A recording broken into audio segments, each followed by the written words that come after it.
Thomas Paine, Sam Adams, Benjamin Franklin. These men spoke up for what they thought was right. From their courage came such documents as the Declaration of Independence and the Constitution of the United States. From their willingness to speak what was sometimes unpopular but right, we enjoy such liberties as freedom of speech, the right to keep and bear arms, and freedom of religion. There are those who still wish to oppress our freedoms, and there are still patriots willing to stand up and defend life, liberty, and the pursuit of happiness. Men like Zeb Bell, who honor our founding fathers and what they stood for. It's now time for Zeb at the ranch, speaking up and defending your freedoms. Brought to you by Magic Valley Les Schwab Tire Centers and all of the other great advertisers on the program. And now, Zeb Bell. Here are some thoughts this morning about growing older. Some people try to turn back their odometers. Not me. I want people to know why I look this way. I've traveled a long way and some of the roads weren't paved. And one other thing, you know you're getting older when everything either dries up or leaks. Good morning, everybody. I'm Zeb Bell. Here comes Kate Smith, and God bless America. Followed by a patriot with our Pledge of Allegiance. Good morning, good morning.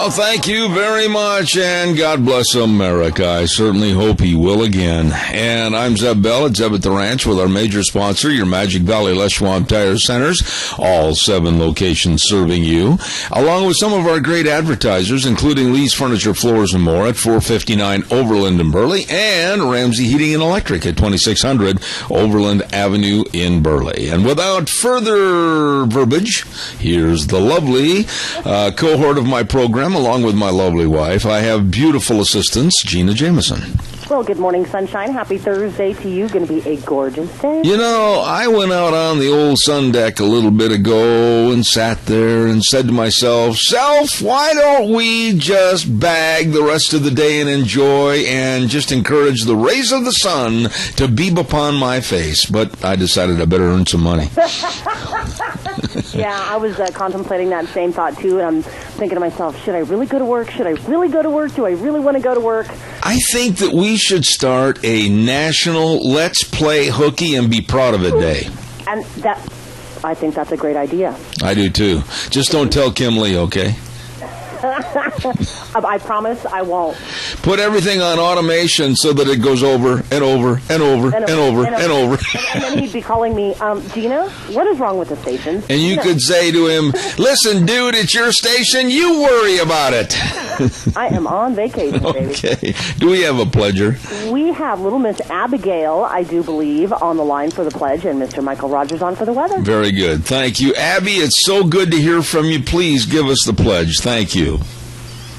I pledge allegiance to the flag for the United States of America and to the republic for which it stands, one nation, under God, indivisible, with liberty and justice for all. Excellent. Excellent. Wow, that was perfect. Thank you, Abby. God bless you and your family, and have a great day today, okay? Okay. All right, thank you. That was really, really good. Save on Shells, 1835 Overland in Burley. Oh, the best of camper shells for your pickup to protect everything that's in the bed of that pickup. Tools, groceries, saddles, tack, fishing equipment, whatever. Save on Shells. I'll tell you more about them in just a minute. Here's Michael Rogers' weather. Got yourself a nice weekend with sunny skies all the way through Monday and temperatures in the 80s. Enjoy the weather. It's the only weather you got. There you go. Weather forecast, short and sweet. Michael Rogers' weather with Save on Shells, 1835 Overland in Burley. Anthony, of course, will answer the phone if you want to call him at 312-1525. And they've got all the new ARE camper shells. Oh, I love them. And a great selection, fantastic selection of used shells, too. How do I know so much about Save on Shells? It's easy, folks. I bought one from these folks. Installation, parts, and service, everything A1 Supreme with Anthony at 312-1525. Save on Shells, 1835 Overland in Burley. Let's sell some cows. Come on in here, Merv May. All right. right, get set of steer calves here to get all 31, 1.5, 31, 1.5, and 32, 2.5, 3. That's the chant of the world's best auctioneer, Merv May, along with Lance Udy over at the Burley Livestock Sale Yard, 1100 Occidental Avenue in Burley. Sale time 10:30 this morning. And the number to call for more info on the sale, 678-9411. I'll tell you what, they're expecting a real good lineup of feeder cattle and butcher cows, and they're going to always at Burley Livestock have a trailer line that's going to be dumping off cattle and just absolutely everything you're looking for. Calves and cows and feeder cattle. Like I said, they're going to treat you right at Burley Livestock. Cattlemen know Burley is the place to go, and sale time is 10:30. Don't forget it, Burley Livestock Sale Yard, 1100 Occidental Avenue in Burley. Number to call, 678-9411. Merv, sell those steers. All right, get set of steer calves here to get all 31, 1.5, 31, 1.5, and 32, 2.5, 3, 1.5, 134, 4.5, and 5.5, 5.5, 130, 550, 135, and I sell them $1.35. Zeb Bell, get the bottom again. I'll tell you what, thank you, I take that price. What we're going to do is have a really special tip of the coffee cup in just a moment, right after this good word for Governor Butch Otter. Out here, we live by a simple code. We stay true to our family, our friends, our community, true to our values.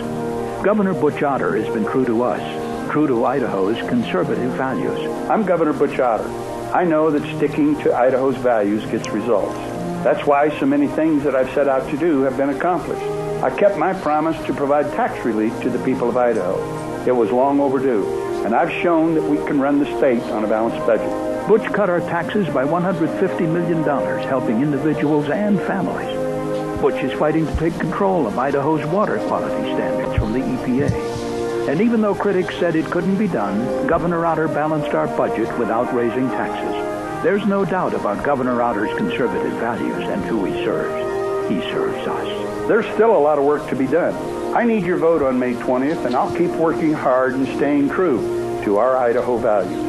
Paid for by Otter for Idaho, Cordell Judd Brown, Treasurer. Thank you very much. And right now, I'm going to have a very special tip of the coffee cup to some folks that mean an awful lot to me. And a lovely lady that calls and visits, and I just think the world of her, and that's Rosa Goff. Rosa, if you're listening this morning, I just think you're a real special person, and I'm proud to call you one of my friends. And a gentleman that absolutely has been very supportive of Lunch Bunch and has stopped in and visited with us. I just think the world of him, too, and that's Mr. Warren Miller. And, Warren, I know you're listening out there this morning. And a couple of couples, Mr. and Mrs. Jimmy Flowers. I understand Jimmy took a spill here not too long ago, and he's kind of gimping around a little bit, but we certainly hope he's feeling better. And also Melody and John Bond. Really good folks. So there you go, a tip of the coffee cup, and let's have a big coffee slurp, shall we, Gina? That is so good. There you go. Thank you very much. Tip of the coffee cup to some really nice people. Caller, I'll be right with you. Don't forget Denny's Restaurant, 611 Overland in Burley, and we are making plans. My lovely wife has got everything all figured up and ready to go. Next week on the 22nd, it'll be Zeb's Lunch Bunch at Denny's Restaurant. Oh, my. The food is fantastic. Everybody's just raving about the food and saying, wow, it's great. Service is fantastic. Thomas and the rest of the crew really take care of you. Breakfast, lunch, and dinner, you better stop in. Denny's Restaurant, 611 Overland in Burley, and just absolutely a menu with choices that you're just going to sit back and enjoy. That's the way it should be at Denny's Restaurant, 611 Overland in Burley. Good morning, caller. You're on the air. Good morning, Deb. I presume you've seen the headlines in the Times News, and I've been at a couple different functions where Pete Nielsen has given a presentation. If there's ever a constitutionalist that's running for state or federal office, it's Pete Nielsen. The guy is well-versed on the Constitution. He keeps a little pocket Constitution.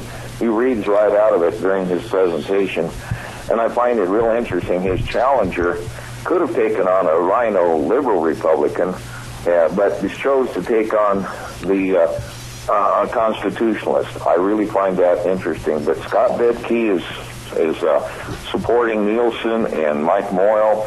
You know, he has a lot of respect in the state legislature, And I think that it just boils down to the fact that in the Twin Falls County here, I mean, I can tell you from personal experience, they dislike anybody that's a constitutionalist or a Tea Party. Nielsen himself says he doesn't belong to the Tea Party. He's just a constitutional conservative. And anybody that's listening that has influence in that race for District 23B, Pete Nielsen deserves to be reelected, and his opponent should be taken to the woodshed for not taking on the liberal instead of taking on a constitutionalist. Well, I can't argue with you as far as being a constitutionalist and adhering to our Constitution. There's nothing to argue about. I agree with you that we need to have we the people become more involved, and I respect your call. I respect your opinion.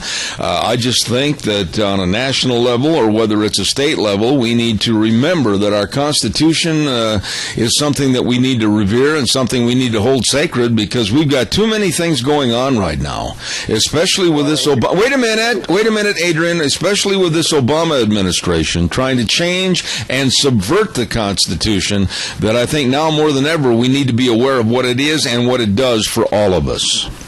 Absolutely, and something that most people don't realize, but our state legislators, senators, and representatives also take an oath to uphold the U.S. Constitution, just like our senators and congressmen on a federal level. So this is something that's really interesting in these races, is people, they need to be aware, first of all, get the Constitution out and find out how the federal government is limited, and that what applies to the states, as far as the states' involvement and states' rights and our individual rights. And you'll find that the federal government's totally out of control, and we definitely need a change in Congress in that situation, and so, but you're right, Obama's just using the pen and his phone with these executive orders that are totally unconstitutional, but we don't really see a big outcry even from our federal representatives. Well, what he's doing right now, Adrian, is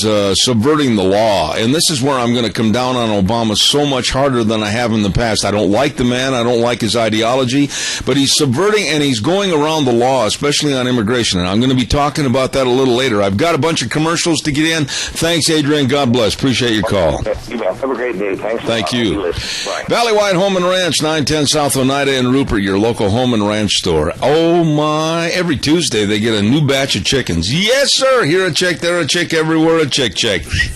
Yeah, well, wrong kind of chicks, like I've said. But anyway, they've got all the feed water, dishes, and the houses for the chickens and the fencing. Here a chick, there a chick. They won't be running all over if you get all the fencing. And they've got, fair times right around the corner, and they've got all the 4-H needs and feeds. Remember that, all the 4-H needs and feeds right there at Valley-wide Home and Ranch, along with all your garden needs. Holy buckets, it's there to serve you. Mandy, Steve, the whole crew, Valley-wide Home and Ranch, 910 South Oneida in Rupert. Also, do not forget our friends at Ramsey Heating and Electric. They've got all the light bulbs. You don't have to wander around stubbing your toes in the dark. No, go to the light, go to the light. They've got all the incandescent light bulbs, and they've got the outside lighting and the lamps and the CFL bulbs, and they've got the cords, the cord ends, the fuses, all your electrical needs. You can call ahead. They'll have your order waiting for you, 678-0459, or stop in at 2600 Overland Avenue in Burley, Ramsey Heating and Electric, where they provide warm winters and cool summers. Very, very nice people over there at Ramsey Heating and Electric. Hey, by the way, a little bit later on this morning, we're going to have Joe Larson on the program. And Joe Larson, watch your vote on May 20th for Cassia County Clerk. For the last 4 years, Joe Larson has worked tirelessly for Cassia County as County Clerk. With nearly 35 years' experience as a businessman in the Minnecasia area, Joe is a solid advocate for the taxpayer, and he believes local government should operate frugally and responsibly. Cassia County benefits from consistent and experienced leadership. On May 20th, re-elect Joe Larson for Cassia County Clerk, paid for by the Re-elect Joe Larson Committee for Cassia County Clerk. Good morning, caller. You're on the air. Go ahead. It is a good morning, Zeb. It's beautiful out there. It is. I'm enjoying it. Anyway, I want to talk about this little meeting that Obama had with the Pope. Okay. And the Pope is all for redistribution worldwide of the income from every other country to support the poor around the nation and around the world. And the only thing that's going to do is going to put more millions and millions of people on welfare throughout the world. I couldn't agree more. The taxpayers are going to bear the burden of it. I hate to say this, but I have a right of free speech, and I also have the right of my opinion. And I think we're going to see a utilization of the Pope, the Catholic Church, and the influence that might purvey itself on wealth redistribution. I'm very concerned about this. I'm very concerned about other items. I'm concerned about when Obama was in Africa. You know, the Africans told him to respect Christian beliefs and respect the Kenyan leaders on homosexuality, and Obama tried to step on that. This man only wants his agenda. This man only wants to promote what he wants, and the devil be damned, he's going to get what he wants no matter what. And I'm very concerned what's going to happen in the next 2 years, Tony. Well, he has a third world mentality, and pretty soon we're going to be dealing with Hillary Clinton's It Takes a Village, and that's going to do away with the middle class in this country. I couldn't agree more. I'm very concerned. I hope that more concerns are shown for Hillary's health and that little bang on the head and possibly that danger of that blood clot. I know how dangerous blood clots are. And I certainly am not going to say anything denigrating about her and her injury because it's very serious, I'm sure. But I want to know. I want to know exactly how bad this thing is, or if there is any kind of a injury that might last itself through her possibly becoming president. There's a lot of things we have to know and ask for, and we're going to do it on this program too, I'll guarantee you. Well, everybody should be informed. I think it's a rule or a law that the health condition of a candidate has got to be exposed. Well, when John McCain ran, I'm telling you what, there was scrutiny all across the Ouija board in regards to how he was, whether he had dementia starting up, whether his injuries from being in prison over in Vietnam during the Vietnamese conflict were such that it would debilitate him from being president. I mean, they really looked at this guy. So the same should be done for anybody else, especially now for Hillary Clinton. Good. I hope our senators are listening to this. I do too, my friend. Thank you. God bless. Have a good day. You're welcome. Thank you. Bye.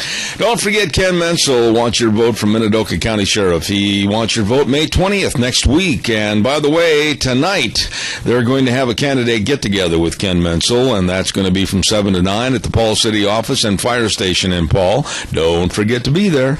Ken says he'll actively seek cooperation between all local law enforcement agencies for maximum crime prevention and enforcement results and ensure that everyone's voice is heard. Once again, Ken Menzel running for Minidoka County Sheriff, and he wants your vote on May 20th, paid for by Elaine Stevenson, Treasurer. Boy, there's a lot of things going on, and next Tuesday's a big, big day. Don't you forget that. Later on this morning, I want to highlight the fact that we are going to be on the air with Nick over at, what in the world did I do here? I got a whole bunch of papers that aren't even connected with with Berry Equipment and Rental. I really did a great job of filing. Anyway, Berry Equipment and Rental, they have 3 locations, Twin Falls, Jerome, and Burley. And, of course, that 159 West Highway 30 location, boy, oh boy, look at all the equipment there, the Doosan loaders and excavators, the Bobcats and the Coyote tractors, everything you need to rent or buy right there. Oh, and by the way, they're still looking for some qualified good mechanics. Competitive pay, good benefits, fun place to work, new shop. I'm telling you, you get a hold of them today. Berry Equipment and Rental. 3 locations, Twin Falls and Jerome and Burley. Okay? Berry Equipment and Rental. Calls are welcome and appreciated. Gina, I got something for you real quick before we take a break at the bottom of the hour. You're not going to believe this story. Are you ready for this? I'm ready. Okay. You know, did you happen to see the video that is running rampant right now across not only the United States but also the world? But there's a little boy He's about 3 years old, and he's out on his little bicycle with training wheels out in the front yard, okay, of his house. He's right in his front yard. And a dog runs across the road, grabs the little boy, tips him off his bicycle, and starts dragging him out into the street. What? Yes, but guess who saved the little boy? The dog? No. Another dog? I don't know. I haven't seen it. The little boy's cat. Really? Out of nowhere, speeding like a silver bullet, this cat hit that dog at about 100 miles an hour and knocked the dog backward and continued his cat attack. And I'll guarantee you that was one enraged little feline. Woo! That dog struck a high lope for across the road, and the cat was in hot pursuit. I'm actually just pulling the video up, so I'm going to watch this and I'll post it up on your Facebook page. Look at that thing. I'm telling you what, this cat had one thing in mind, and it was, I'm going to kill the dog. And honestly, cats can be more vicious and more protective than dogs can be. And they showed the little boy sitting on a couch afterwards, holding his kitty cat. And I'll tell you what, when that kitty cat goes meow, you better pay attention to him. I am going to watch the video, and we've got Al on the phone, and then I'm going to call Jim McCall. So we can Very good. Thank you. Al, God bless you, man. How are you? Good morning. I seen that, and you know what? I got one here that only weighs about 3 pounds, and he'll put any dog, size or whatever, he'll put them out of the yard and get too close to us. Wasn't that an amazing video where that dog was dragging that little boy and attacking him, and here out of nowhere come a cat? Now, I mean, this dude was in a high lope. I know. That cat hit him just like an outside linebacker, and I mean, that dog knew he was in for trouble. Well, I'll tell you what, it didn't take him long to put his tail between his legs and say, I think I'll find another piece of real estate. Yeah, well, listen here. He grabbed a hold of one the other day and ran him clear up the yard before he turned him loose. Whew. I tell you what, that is an attack cat. But, it was good watching, I'll guarantee you. That was that kid's cat. That's why he's protecting his little buddy. You're not kidding. Al, thanks. God bless you for your call. Thank you so much. Bye. Ladies and gentlemen, right now we're going to get on the phone with a gentleman that's a very, very dear friend of mine, Jim McCall over at Travelube Supply. And I don't know if he's got an attack cat or not, but I'll guarantee you he's got everything else. 1050 West, 203 South Hayburn, 438-8730. Jim McCall, what do you got special over at Travelube today? Hey, Zeb, it's spraying season. Uh-huh. Everybody's out spraying grain and ditch banks and everything. We've got sprayer parts. Okay. If you tell Heather, you heard it here, 50% off in-stock sprayer parts. Whoa! All they got to do is go over there or call Heather at 438-8730 and check on the sprayer parts. And if they tell them they heard it on Zeb at the Ranch, 50% off? That's right. Holy buckets, that's a great deal. We've got a good stock of fittings and nozzles, strainers, anything you might need on there. And if we don't have it, let us know and we can get it right away for you. Oh, my goodness, sprayer parts right now. You just mentioned, you heard old Jim McCall and Zeb Bell bantering back and forth and mentioned you'll get 50% off on your sprayer parts. You can't whip that with a stick. Why, that's even tougher than that cat chasing that dog. Ladies and gentlemen, 1050 West, 203 South of Hayburn with my dear friend Jim McCall. Jim, real quick, you also got all the oils and the tools and everything they need right now, right?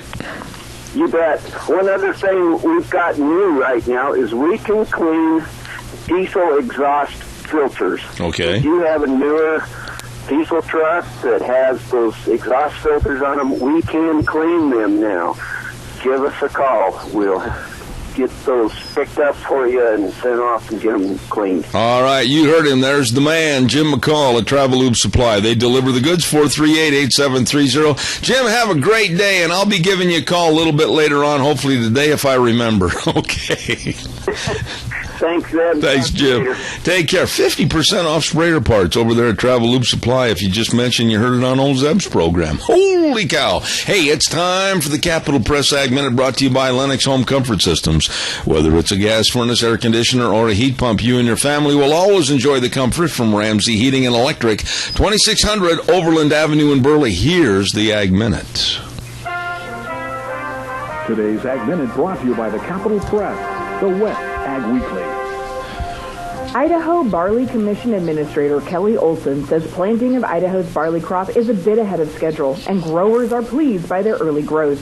According to a crop progress report issued by the USDA's National Agricultural Statistics Service, Idaho's barley crop is 90% planted, well above the 5-year average of 81%. Olson said some cold nights are in the forecast for eastern Idaho, but the crop has fared well and the outlook is very favorable.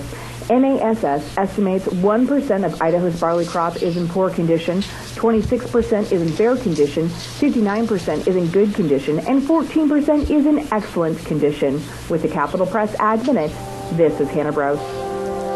For more agriculture news and information, turn to the West Ag Weekly, the Capital Press, and capitalpress.com. Thank you very much, and right now we're going to have this good word for Governor Butch Otter. Out here, we live by a simple code. We stay true to our family, our friends, our community, true to our values.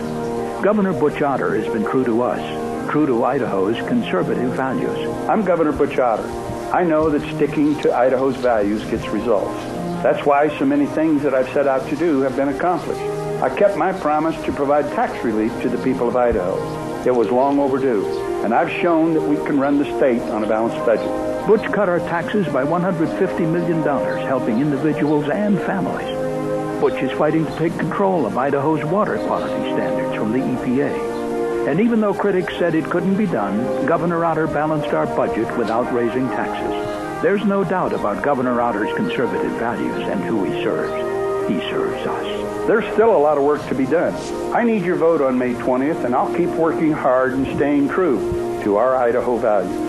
Paid for by Otter for Idaho, Cordell Chug Brown, Treasurer. Thank you very much. And by the way, also, Speaker of the House, Representative of District 27, Scott Bedke, says, please go vote in the primary election on Tuesday, May 20th. Scott's very concerned for Idaho and its growth and prosperity, and he also is very concerned about the future of our United States of America. And we can't change things at all if we don't exercise our vote and our right to go vote. So stand up and let your voice be heard this next Tuesday on May 20th for the primaries, paid for by Representative Scott Bedke of Oakley, District 27. All right, give me a call, 436-2244, 1-866-927-4587. You know, one person, I heard this story this morning about Fargo, North Dakota, and I was shocked when I heard this because of political correctness gone amok. One person, underline that, one person complained, and the Fargo, North Dakota High School crumpled, caved in. The school was going to have a group. Now listen, they were going to have a talent show. Okay? And in this talent show, they had a group of students that were putting together their ensemble, if you will, of the song called Y.M.C.A. And all of a sudden, after all the rehearsals and they were ready to go with the talent show, one person in the community complained and said that the song Y.M.C.A. was racist. I mean, when I heard this story, I know there's a lot of earth-shattering news going on in the world, but this just blows my mind about how petty we can be and basically stupid with political correctness. One person complained to the Fargo, North Dakota High School and said, well, you can't do that song at a talent show. It's racist. So they pulled it. This one person said that because one of the village people originally in the song dressed up as an American Indian chief, that was racist and they couldn't do it. So they caved in. I mean, When are we going to stand up and act like men and women? When are we going to stand up and stick our chest out and our chins out and say, back off, Jack?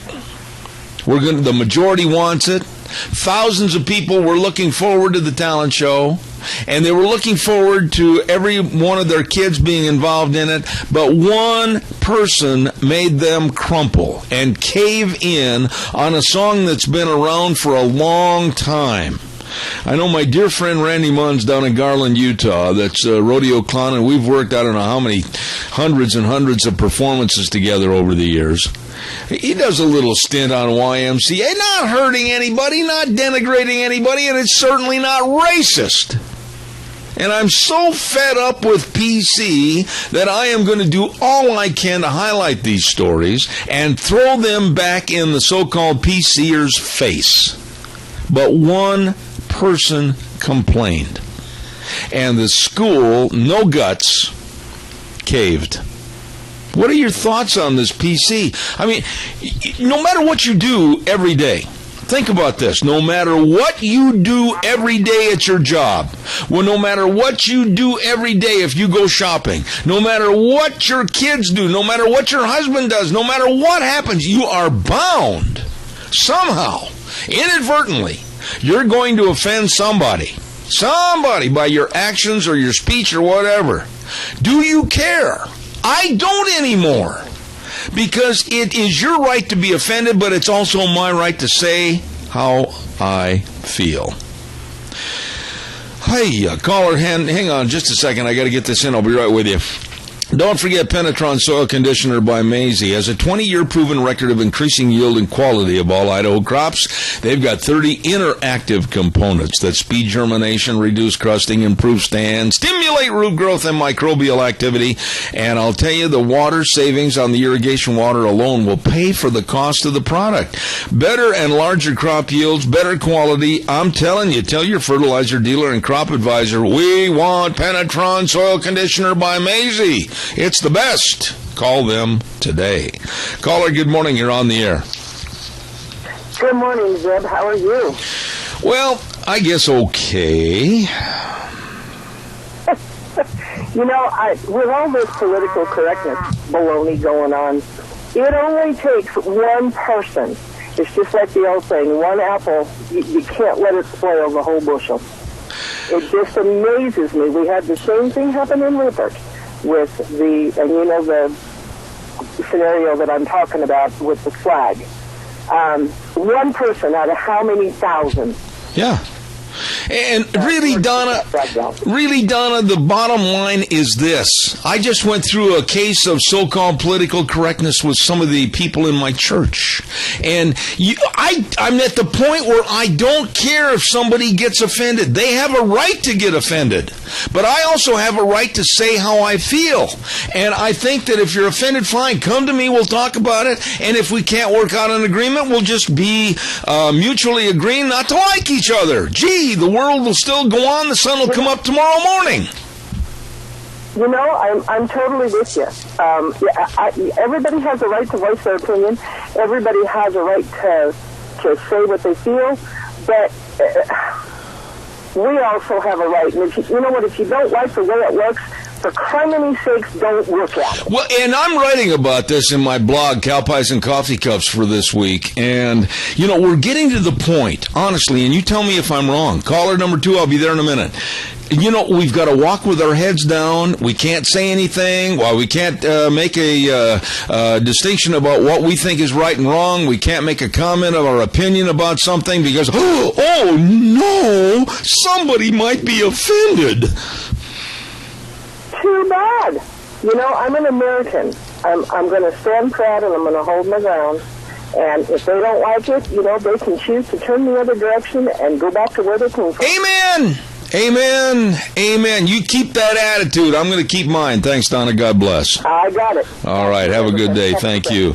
Caller number 2, I'll be right there. Don't forget Lennox Home Comfort Systems, qualified home comfort systems, bit my tongue, gas furnace, air conditioners, heat pumps, everything for you through Ramsey Heating and Electric at 2600 Overland Avenue in Burley. Really, really nice people. Caller, good morning. You're on the air. Good morning, Birdman. Hey, Kilt Man. Don't you dare call me that.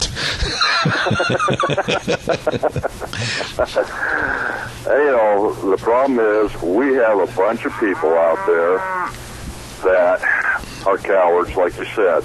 We got people in leadership that can't stand up to the one person or the two persons or whatever. The majority, last time I understand, ruled. And if they don't like it, there are other countries they can go to, and I'd be more than happy to help them go. But, okay, now you're in your job, and I'm not going to identify who you work for or what you do. I'm not even going to identify who I'm talking to, even though Kilt Man is a dear friend of ours. That's as far as I'll go. You're going to say or do something during the course of the day at work that could possibly offend others. Or you might stop someplace after work, or you might go to some event. You might go out to eat. No matter what we do, we can't live in a bubble to where we've got to be that careful that somebody's not offended. And I'm to the point where I don't care, because here you have one person that was offended by a song and they shut down the whole community enjoyment of a talent show. Why? Whatever happened to majority rule and tell that person to go sit in the corner and play with Legos or something? I don't care. Well, that's it exactly. That person doesn't like the song. They have the option of not going. Yes. Everybody else is going. Nobody else has a problem. Now, if there was 200 or 300 that had the problem, okay, we might want to listen. Yep. But if there's, like I said, under 10 in that whole group or that whole town or whatever, no. You have the option not going. There's a lot of things that go on around here that I don't necessarily participate in because that's not my thing. And so I don't go. Am I mad about it? Do I... throw a fit about it? No. People, get over yourselves. Quit trying to put yourselves in the limelight, which I think a lot of them are. They want to say, hey, look at me, I've got the power. I think people are power crazy, and they just want to stir up trouble, or they're mad at something else, and this is a way to get back at them. That's right, and it's almost like, and I know circumstances that involve myself, it's almost like people are going, oh, why, that steps on our toes, why, we can't have them do that, my goodness, that's not the way we do things, that's not the way we want it, so we've got to stop it. You know what? I couldn't care less. This political correctness has gone crazy in this country, and I think one of the biggest contributors has been this lowly president himself. Well, that's it exactly, and the whole reason behind him doing it is because he wants to destroy this country.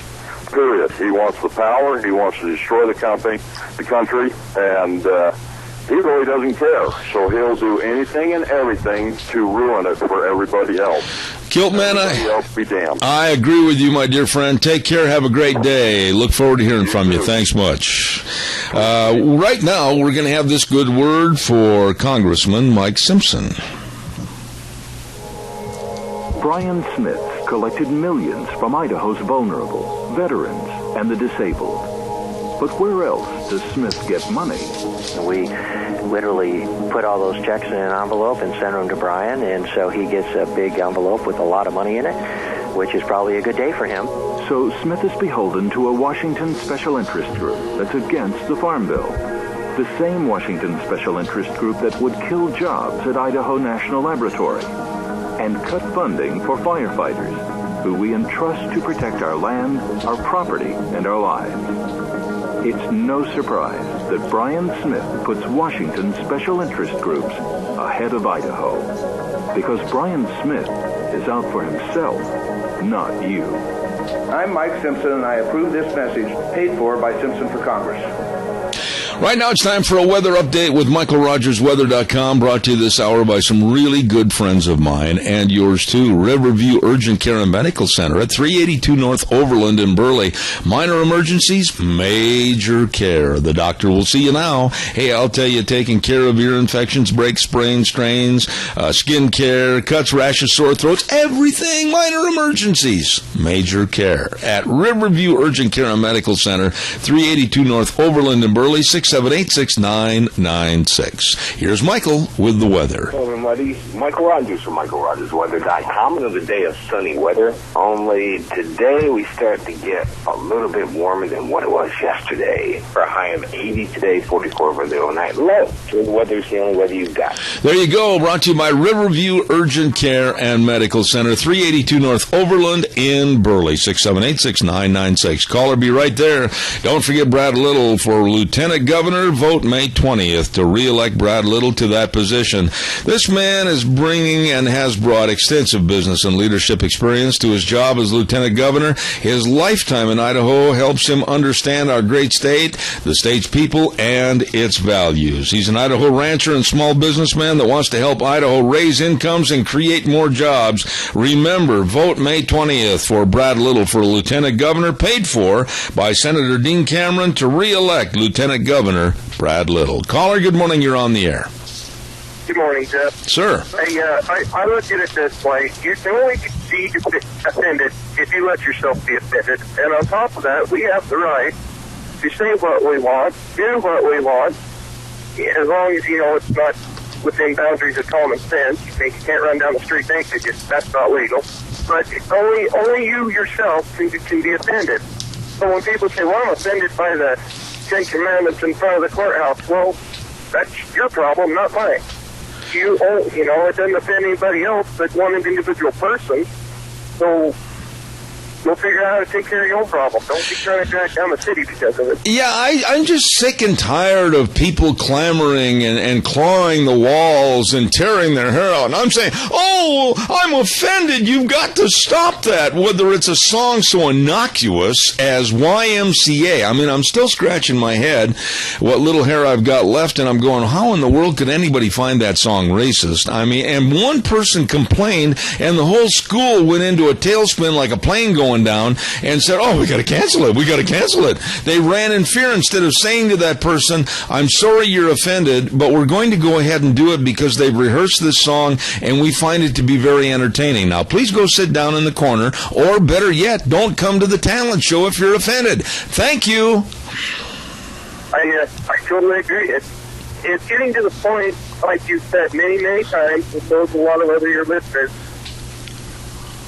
I agree with you. It's not one ruling anymore. It seems like it's getting further and further away from a democratic society where, our votes kind of matter. Now it's just whoever can raise the biggest stage and the most turmoil and the most drama is one who's getting looked at and listened to. Yeah. Riley, I appreciate your call. I thank you for your call this morning. Thank you, sir. Have a good day. Thank you. Yeah, this art of becoming offended to gain something, or, whoa, he said that. Oh, how could he? And a lot of times a comment or something that's written or whatever, maybe it's a good thing to make those that are so highly offended sit back and maybe take a look at themselves in the mirror and say, you know what? Maybe I'm wrong. But I'm not going to live my life worrying about, oh my goodness, did I offend that person over there by saying this? Oh, Zeb, you shouldn't have said that on the radio. You might have offended someone. I don't care. Live your life, I'll live mine, and I'm sure that we'll find something that we could have common ground on. But if you're offended, that's too bad. Caller, I'll be right there. Don't forget, Bill Baker is seeking first term as Jerome County Commissioner from District 1, and he has the time to obligate and the ability to serve the residents of Jerome County with very objective and educated viewpoints on the subject matter necessary to help Jerome County grow. And he's committed to having the best and most efficient government they can in Jerome County while living within their means. Bill Baker for first term as Jerome County Commissioner, District 1, paid for by Bill Baker from Jerome County Commissioner. Don't forget to vote on May 20th. Good morning, caller. You're on the air. Yes, my daughter is a senior, and she's reading, she's going to finish it here today or tomorrow, but 1984 by George Orwell. Mm-hmm. So last night we got on YouTube, and if you go there, they'll read it out, and the verbiage is on the screen, and you can kind of read and listen at the same time. And the thought police, see, it's unbelievably uncanny how a person in 1948 wrote such an absolute description of what's going on now, but they had the thought police, and they had the children paddling on whoever, and your neighbors. And this kind of political correct crap is exactly what this is. That's exactly what's happening in North Dakota. And we stand here, and like I've said in the past, Albert Einstein said if the Christians would have stood up against Hitler, there's a chance that he may have never came to power. And we sit here and we think somebody else is going to do our job. I'm not advocating, and I know you're not either. We're not advocating going out and saying something to somebody just to hurt their feelings. Absolutely not. That's ridiculous. It's asinine, and it's childish, and it's just absolutely boorish behavior. But you know as well as I do, Randy, that no matter what you do, no matter how you're involved civically, no matter what kind of a meeting you're at, whatever, if you're just going to buy an ice cream cone and somebody says something to you and you say something back, you could offend somebody and they could say, well, that offends me. People are so easily offended, more so today than ever before, and I've lost my respect for the human race because they're just so easily teed off. Well, we're all victims, see. We're all victims, and that's what they want us to do, be weak, and we need the government to step in and say, hey, listen, you can't do this. You can't offend these people. You see, you and I were raised in a situation where we went to school. If there was somebody bullying us, I went home and I found out, and my dad found out that I was a weakling, he would say, well, you better stand up for yourself. Because I'm not going to do it, you see what I mean? But that never happened because you and I were raised in a time when we settled it. Not that maybe there was a fist fight at school. Yeah, maybe it was. But in the end, you and that guy respected each other, and you were friends for life. That's right. That's right. I've talked about that and my own personal experience. And I appreciate your call as always, buddy. Have a good day. Thank you. Don't forget, Eric Snar, Sheriff of Minidoka County, wants your vote on May 20th to be reelected as Sheriff of Minidoka County. 18 years in law enforcement, proven leadership, and he pledges to the citizens of Minidoka County to make the county and communities of Minidoka County a safe place to live, work, and raise family. And he says, I look forward to continuing to serve the county as your sheriff. Once again, Eric Snar asking for your vote on May 20th to be retained as Minidoka County Sheriff, paid for by Jason Gibbons, Treasurer. Calls are welcome, 436-2244, 1-866-927-4587. In this industry, in the media industry, whether it's newspaper, whether it's television, radio, whatever, and Gina, of course, has been in all aspects of it, as have I. There's no way in the world that you can do a program like this without the possibility of somehow, every day, someone being offended. Agree? She's gone. No, I'm sitting here nodding my head, and of course nobody can hear me nodding my head, but I completely agree. We all have the right to offend and to be offended. Just because I say something that might, oh gosh, Gina really shouldn't have said that, I'm offended, well, that's okay. Don't criticize me if I happen to say something, because you might say something that could offend me, but I'm not going to sit there and whine about it. I'll debate with you, but I'm not going to whine about it. See, that's the key right there. You just said the key words, I will debate with you, and I respect it. You and I don't agree on all subjects, nor should we. Nope. But the point is, we can sit down and have a spirited debate, anybody, you, I, whomever, and maybe come up and find some common ground. But the fact is that everybody has the right to be offended, and I'm not going to worry about it. This show, and every show of its nature, is designed to titillate the mind and get people to think and get people to act and get people to do things. Absolutely. And what our job to do is to provoke thought. That's right. Provoke idea, and then to create discourse so people can vet out what their feelings are and what they feel about some topics, and actually bring in the facts, because not everybody has all of the facts. And so once everything is laid out on the table and everybody can see what the facts are, then you can make an educated decision. There you go. Opinion. There you go. But the point I'm getting at this morning is I'm so sick and tired of these mousy little whiners, and that's what they are.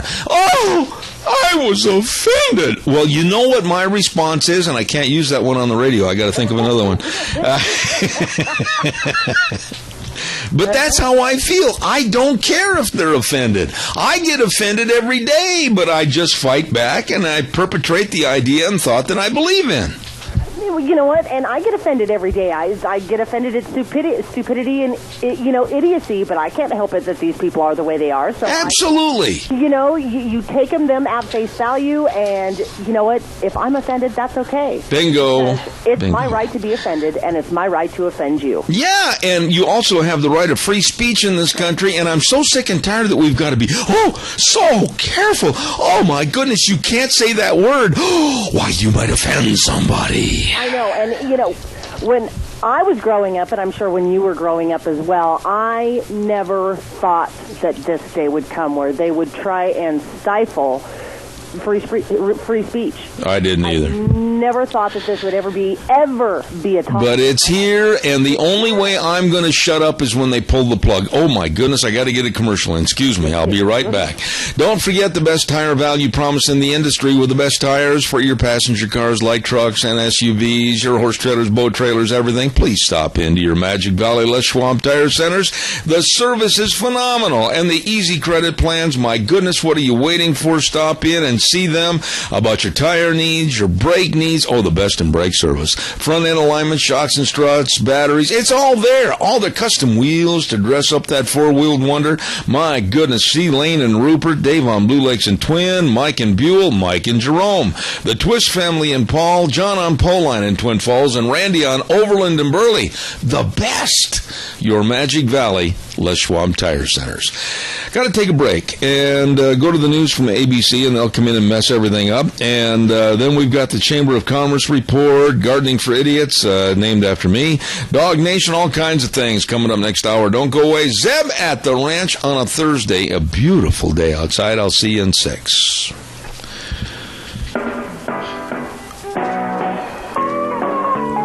There's that music I love so much. Good morning, good morning, good morning. Hour number 2. Zeb at the Ranch, brought to you by our major corporate sponsor, your Magic Valley Les Schwab Tire Centers. All 7 locations serving you, along with some of our great advertisers. And they include, of course, Lee's Furniture, Floors, and More at 459 Overland and Burley. And our friends at Ramsey Heating and Electric at 2600 Overland Avenue in Burley. Very, very happy with all of our great advertisers right here on the program this morning. And before we go to the Chamber report, I think we'll have this word for Governor Butch Otter. Out here, we live by a simple code.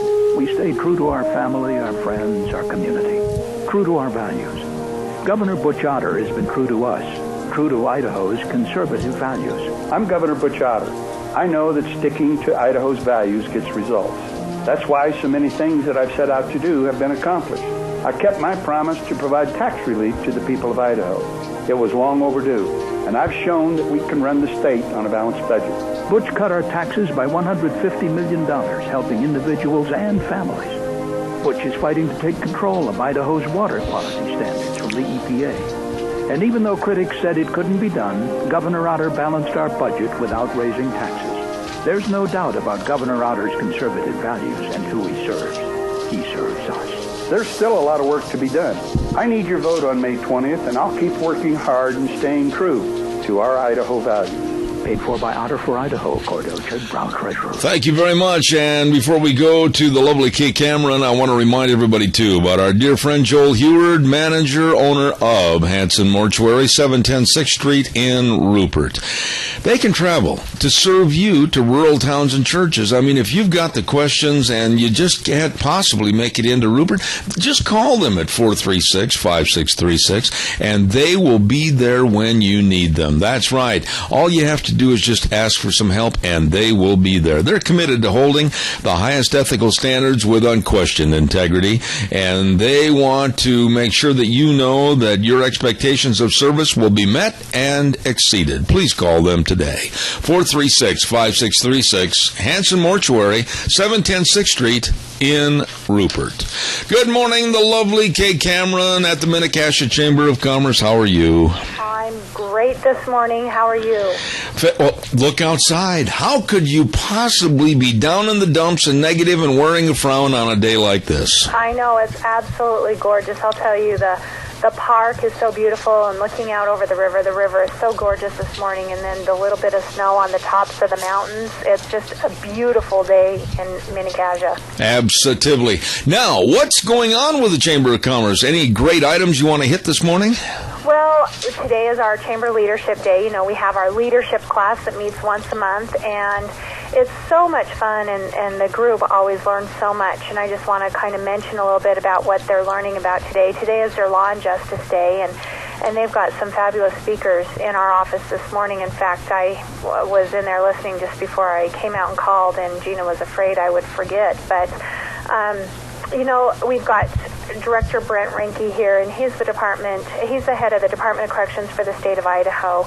And, you know, when you talk about leaders and look at leadership, he is a prime example of the importance of leadership within an agency. You know, he oversees many employees and staff throughout the state of Idaho, and he really provides good leadership. And they're talking about the importance of leadership, and it doesn't matter how big of a role you play or how many people you oversee. You've got to be a good leader to the people that follow you, so that they have some guidance and they know what kind of directions you have, and they know the expectations of, maybe it's your work organization or maybe it's a church organization, but you've got to have those good leadership skills so that people know how to follow you and they know what to do. Absolutely.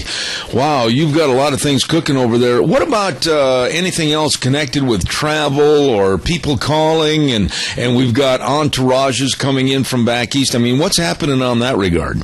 We do. Every day we're seeing more and more visitors into our community, and we see them in here. We had a nice couple in here just the other day from Germany, and they were spending quite a bit of time. They were here on holiday and spending quite a bit of time in Idaho and the Pacific Northwest, and it was so fun to visit with them and to send them to some of our great treasures. And, you know, we just start seeing them from all over now that it's finally warmed up, and we have these beautiful days. We just see more and more all the time, and it's just really fun. Like I said, just send them to see all the great things. There's a lot of fun things. I know this year, this weekend actually, the City of Rocks is celebrating their 50th anniversary as a national landmark designation. And so although they haven't been a national reserve all that time, 50 years ago, they were designated as a national landmark because people, even back then, saw the significance of the City of Rocks, and with the California Trail that goes right through it, and recognize the significance that it plays in our community. Absolutely. By the way, quick question on this. Have you ever met, I'm sure you have, many people from like international folks here from Japan or maybe over in Italy or whatever, and have you kept in correspondence with them and they've come back and been repeat customers and visitors? Well, we see a couple that comes from France, and they come, I think it's every other year. They save up, and they come and spend about 3 weeks out to the City of Rocks and climb. It's one of their favorite places in the world to climb, and so they save their money to come here on holiday, and when they come, they spend about 3 weeks. Absolutely.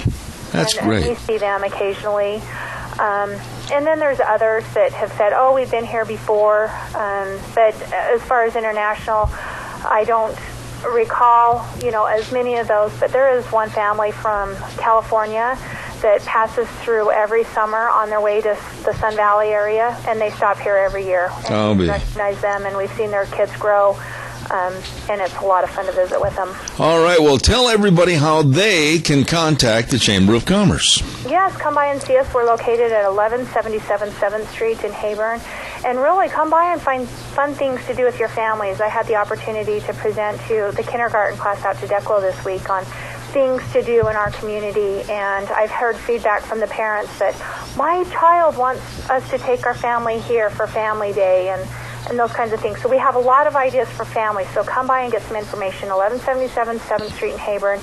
Call us at 208-679-4793. Find us on the internet at MinneKashia.com. Like us on Facebook and follow us on Twitter. Wow, that's good. Kay Cameron, Minnecasia Chamber of Commerce. God bless. Have a wonderful day. Talk to you next Thursday. Okay, thank you. Thank you.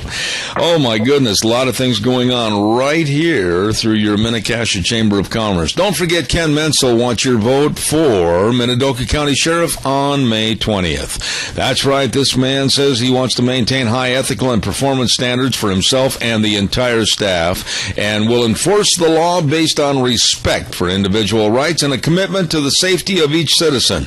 He wants your vote for Minidoka County Sheriff next Tuesday, May 20th. Ken Menzel asking for your vote, and it's paid for by Elaine Stevenson, Treasurer.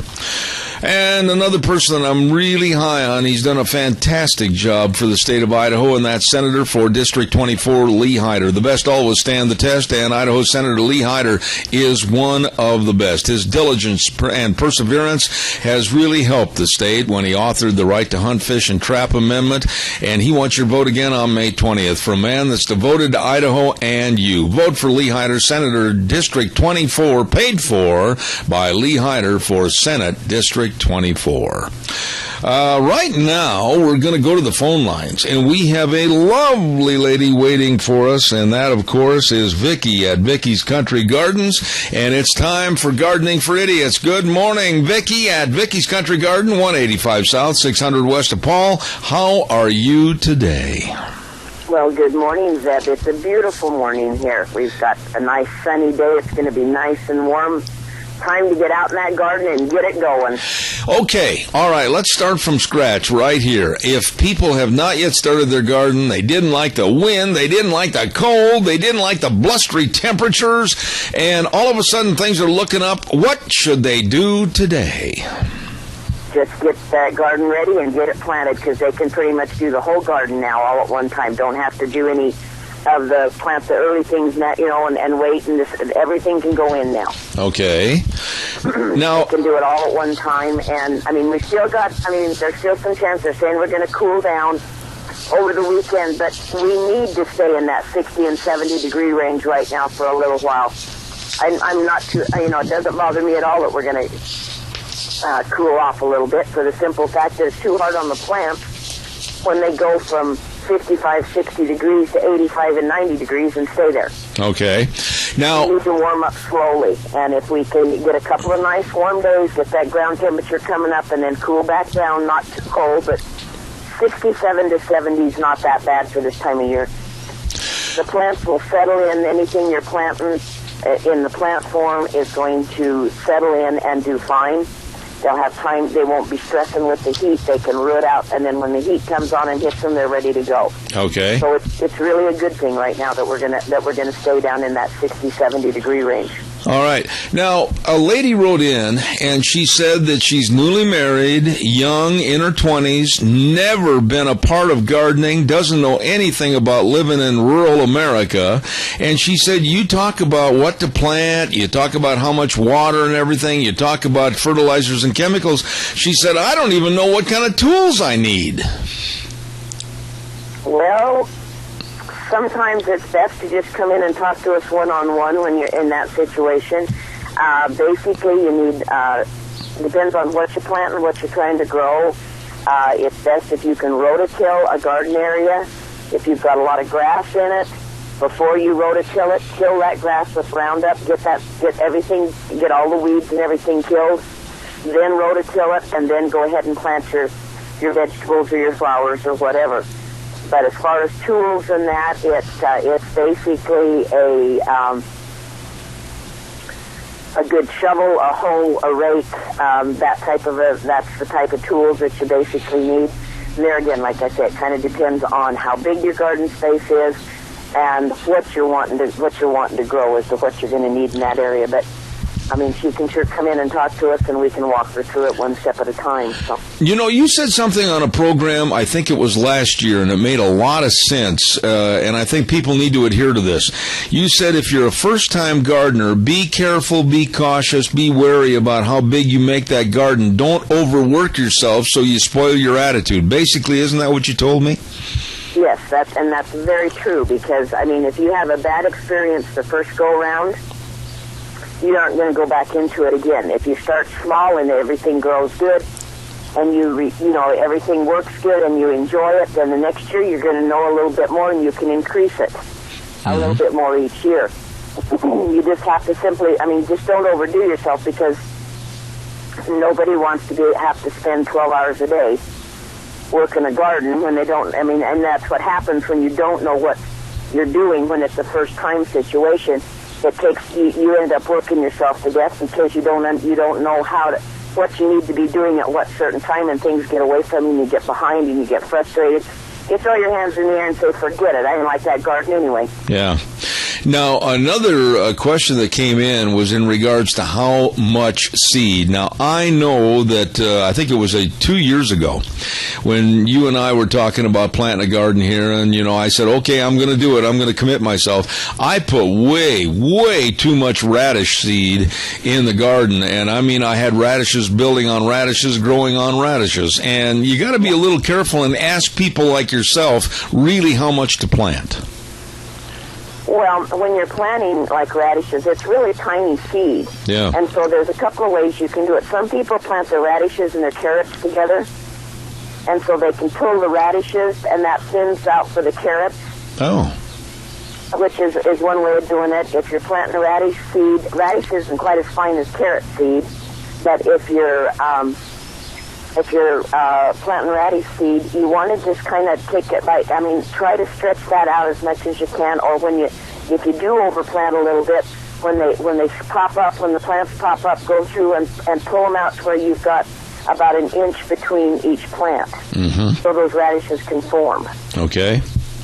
But you can also mix it with a little bit of sand or a little bit of sugar, so you can see that seed as it goes in the ground. All right. And another lady sent us a note for this week, and it kind of goes along with what we've said in the past. She says, I don't know what to grow. She said, I like all vegetables. Well, you probably can't grow everything, can you? Well, you can if you got a big enough garden. There you go. There you go. You know, and you might want to grow just small amounts of everything, of all the things that you like. There's some things like lettuce and radishes and things like that. You don't need a whole row of them. Plant small amounts and plant it more often. Okay. Because they get away from you and you waste them. So like on radishes, if there's only two in a family, just plant maybe a 2-foot section in a row. And when those come up, plant another 2-foot section. By the time you've eaten the ones that are already up and going, then you can come back and replant in that section, and you can utilize your row the same way. Lettuce is the same way. You know, small portions of it, because in the early spring, you can cut it 3 or 4 times, sometimes, maybe even more, and it'll still be sweet. But as it gets hotter, you only have a couple of cuttings on it, and then it starts going bitter on you. Okay. So plant small amounts, and when that comes up, plant another small amount, and then after you've eaten on the first one a couple of 3 or 4 times, pull that out, put new lettuce in there, and then your other lettuce is ready to go. Spinach, all that type of thing. All right. Smaller amounts of it, and don't waste it. Don't end up having to just eat like crazy because you've got a 25-foot row of lettuce that you're never going to get through by the time it goes bad on you. You're right. Now, I'm assuming that you had a wonderful Mother's Day over there with all the baskets and the potted plants and everything. What now can everybody stop in and talk to you about at Vicky's Country Garden? Well, we've still got baskets and that, but everybody's getting into their flowers in their yards now.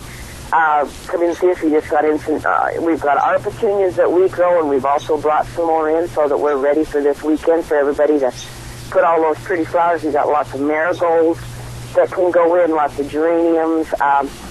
Basically everybody's into the gardens and the flowers going into their yards right now. So come in and talk to us. We've got all of that. Plus, if you're finishing out some landscaping, we've got bark we've got rock, we've got pretty much all the weed mat, we've got everything you need to finish that landscaping off too. Plus we just got in some new shrubs. So okay. If there's something you're needing, come in and see us and we can help you design your yard, or if it's already designed and you're just filling with flowers, we got flowers to fill it up with. All righty. This lady is really nice and knowledgeable. The lovely Miss Vicki at Vicky's Country Garden, 185 South, 600 West of Palm. Number to call, 438-5663.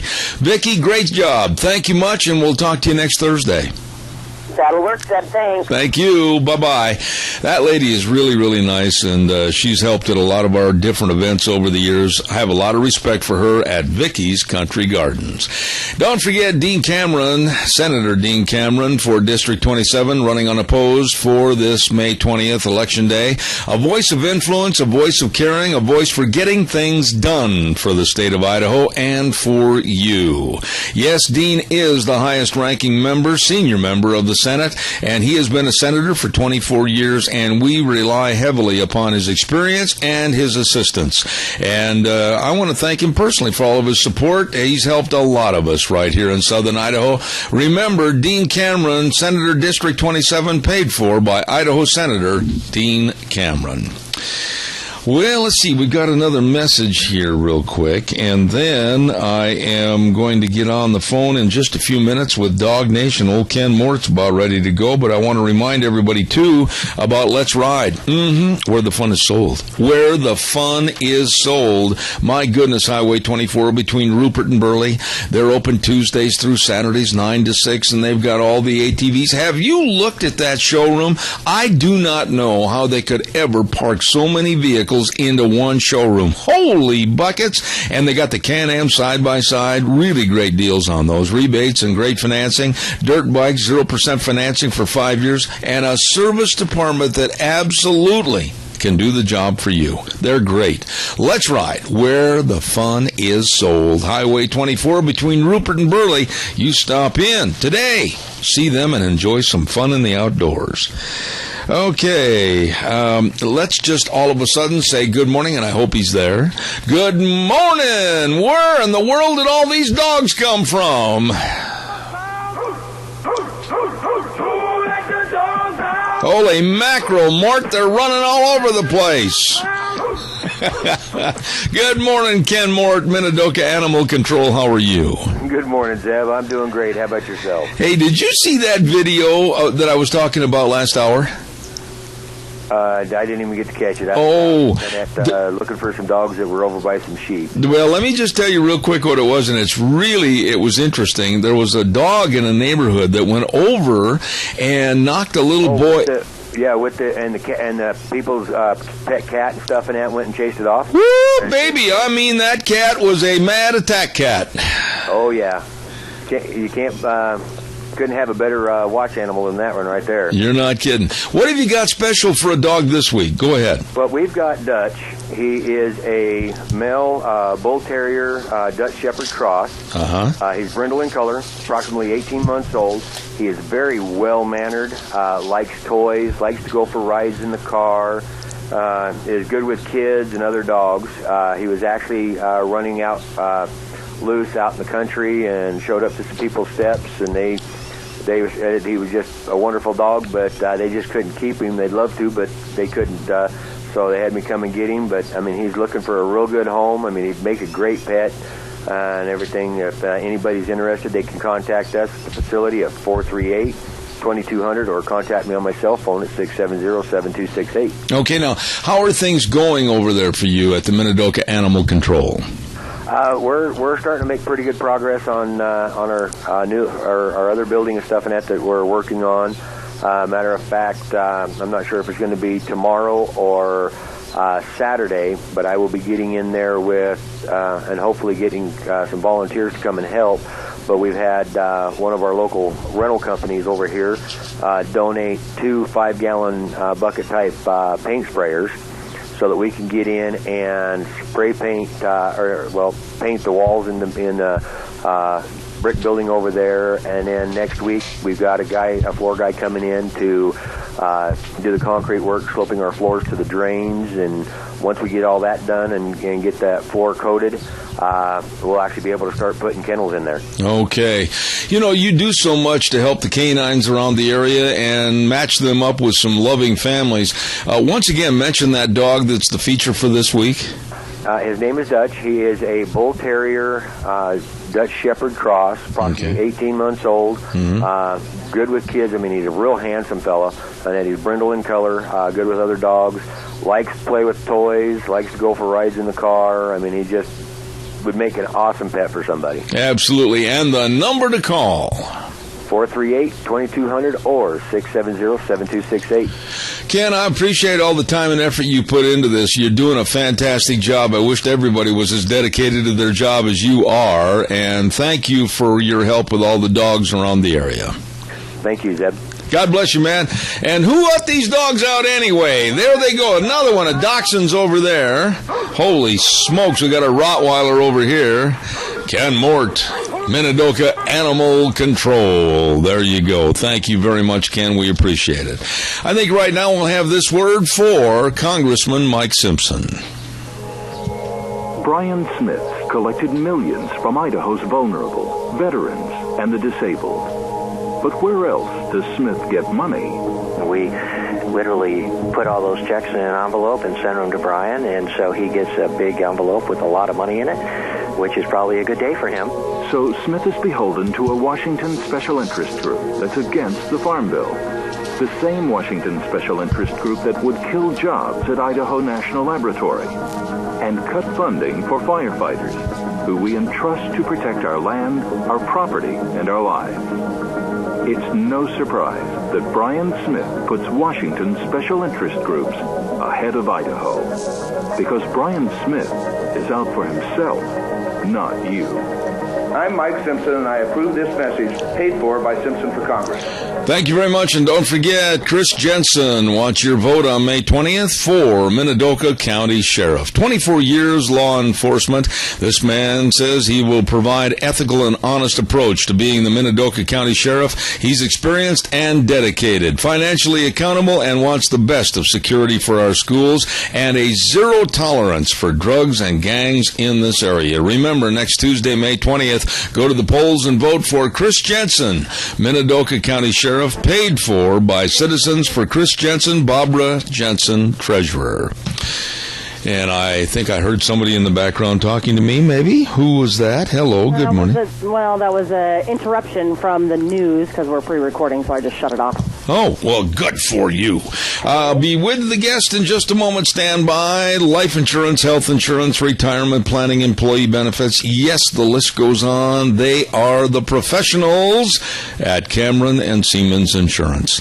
Dean Cameron, Todd Siemens, dedicated and responsive to your needs. Please, don't put it on the back burner. Take care of it today. I know you were talking to your wife the other night and you said, boy, you know what? We've got to find out about our life insurance, or we better do some checking on health insurance. Don't wait. Take care of it. Dean and Todd, very accessible and devoted to serving you. Call them at 436-4424. 436-4424. And that, of course, is Cameron and Siemens Insurance, Highway 24 in Rupert. Absolutely serving you. Also, ladies and gentlemen, I want to mention that we've got a lot of political ads to run during the course of this primary season, and I appreciate your patience and indulgence as we try to get through each and every one and treat them all fairly. I also want to mention that Representative Fred Wood is running unopposed, District 27, and this man has listened and will work for the people of District 27, protecting Idaho's water, creating a positive economic environment, and supporting natural resource industries and preserving of traditional Idaho. He wants you to go vote. He really wants you to go vote on May 20th, and he thanks everybody for the great support. Representative Fred Wood from District 27, paid for by Fred Wood for House Seat 27. Good morning, Rita Ramsey. How are you today? I'm real good. How are you doing? Not too bad, and it's always a pleasure to have you on the air, and kind of a breath of fresh air to look at things from a political perspective. And first and foremost this morning, I wanted to ask you about President Obama just basically shunning his nose and just saying to the American public, I don't care what the law is. I'm going to do it my way because I'm King Obama, and turning loose over 36,000 illegal felons in this country. What are your thoughts about that? I am so totally surprised that Congress and the Senate have not just literally beat up on him over that. That is absolutely unacceptable, and it is ridiculous, and that is not keeping Americans safe, which every single one of the Congress and the Senate have pledged to do, is to protect the Constitution, and in that Constitution, their job is to protect the American citizens. And when they let something like this happen, they are at fault for this. This is horrible. Rita, why is it, and I want you to go into this a little bit because I've got my own feelings on this, but why is the American public right now so dumbed down into thinking that the president has that power to basically step on the law with his heel of his shoe and say to the American public, I don't like that law. I'm just going to disregard it. I'm going to step over it. And I'm going to let this happen my way. Why do we let this happen?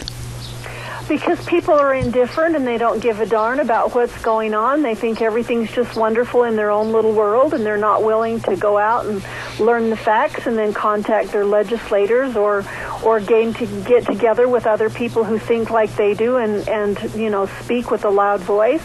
People are just sitting back and saying, oh, well, it doesn't matter to me. Oh, well, no big deal. And everything's wonderful. Well, it's not, and we're in for big trouble because this is just the beginning of some of the things that we're seeing that our president has thumbed his nose at the law and said, they don't have to go by the law. So I kind of look at it like this. It's kind of like if I don't get my own way, I'm going to do stuff that's going to really damage things, and I think that's what he's doing. But to turn loose back into our society, felons, murderers, rapists, I mean, we're talking about the bad of the bad, to just turn them loose. For what purpose? Is this his way of trying to stimulate a vote for the Democrats November 14th? No, I think this is his way of saying, you're going to either do it my way or I'm going to punish you. I had those figures down. There were 36,007 convicted criminals, aliens, freed from ICE custody. That's right. There were 88,000 convictions. So they had multiple convictions. There were 193 homicides, 426 sexual assault convictions, 303 kidnapping convictions, 1,075 aggravated assault convictions, 1,160 stolen vehicle, 9,187 dangerous drug, 16,070 drunk or drugged driving convictions, and 303 flight escape convictions among some of those. Now, the deal is that if you or I did any one of those things, we'd be sitting our fanny in jail until we had either the money to get us out or until a court would say, well, you're not really supposed to be in there. We'd be sitting in jail, and it wouldn't matter. I do not understand how this man has gotten away with the things that he has done as president. There is no backbone, and I'm going to crucify verbally what I think is a very poor Speaker of the House, John Boehner.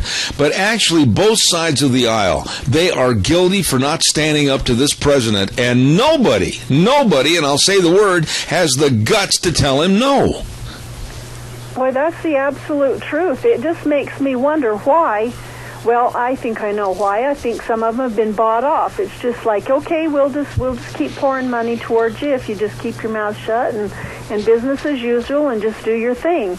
And therefore they're not banding together saying, you know what, we're the ones who have the power here and we're going to stop this from happening.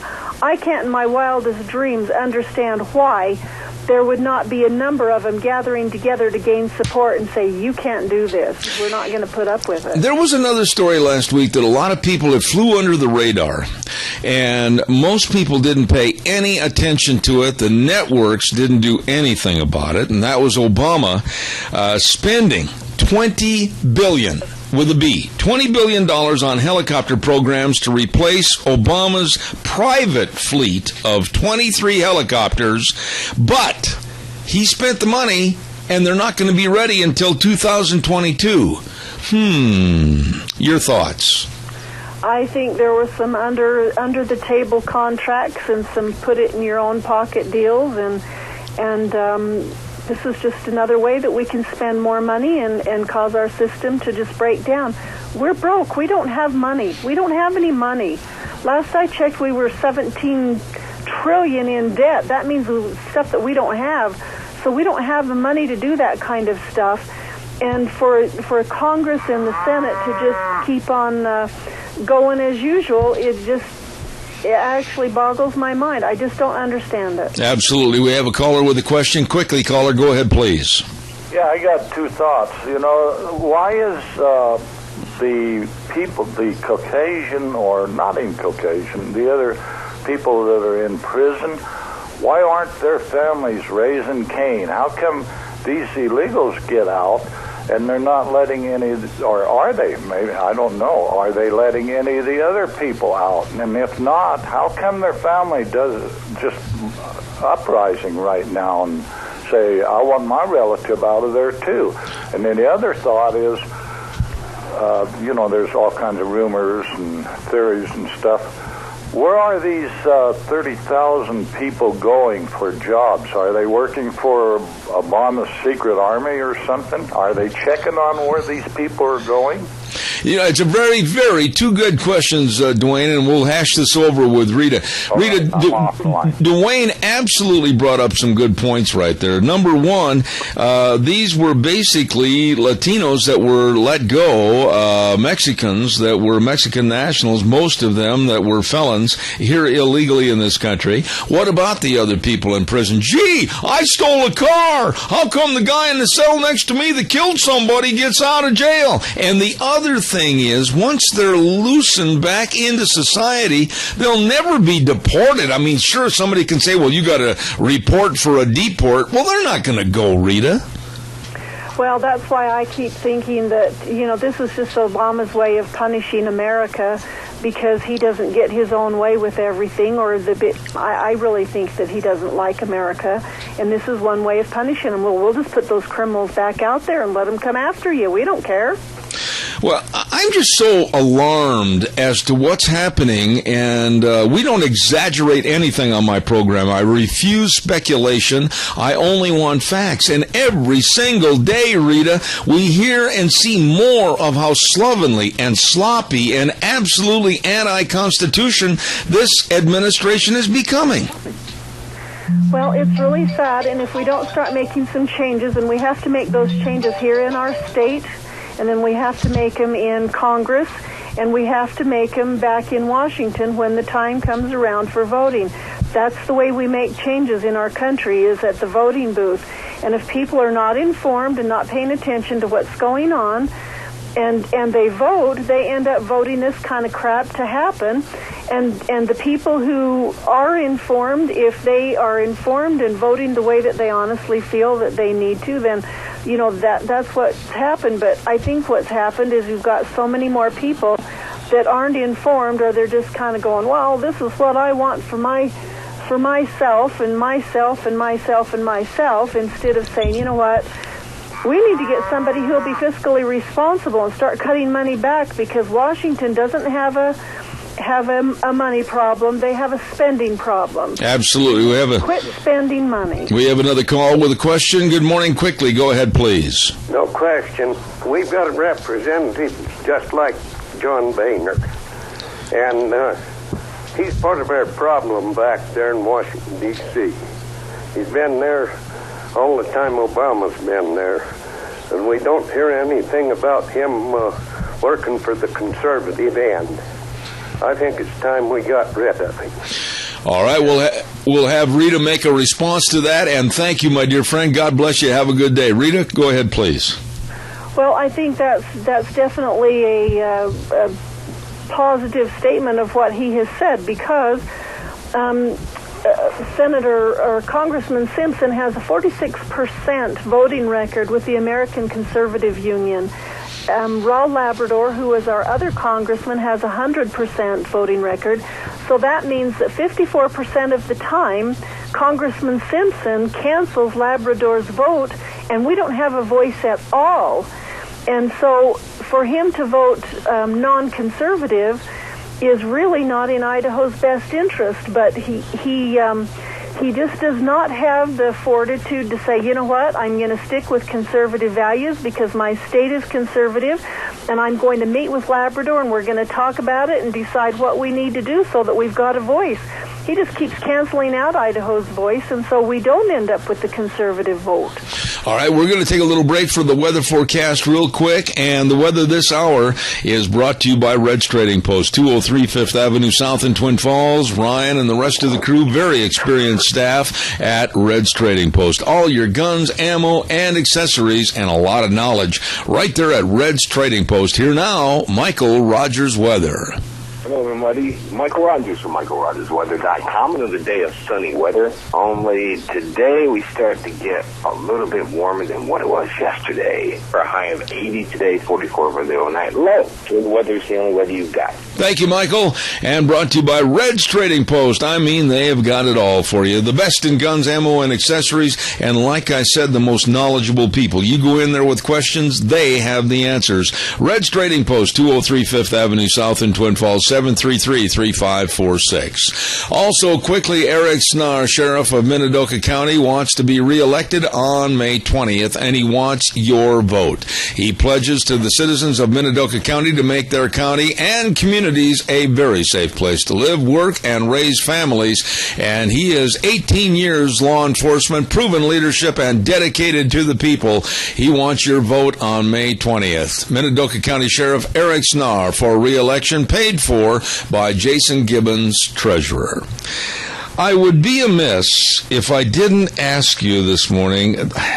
I'm not shocked, but I am in a little bit of disarray over this situation with Hillary Clinton.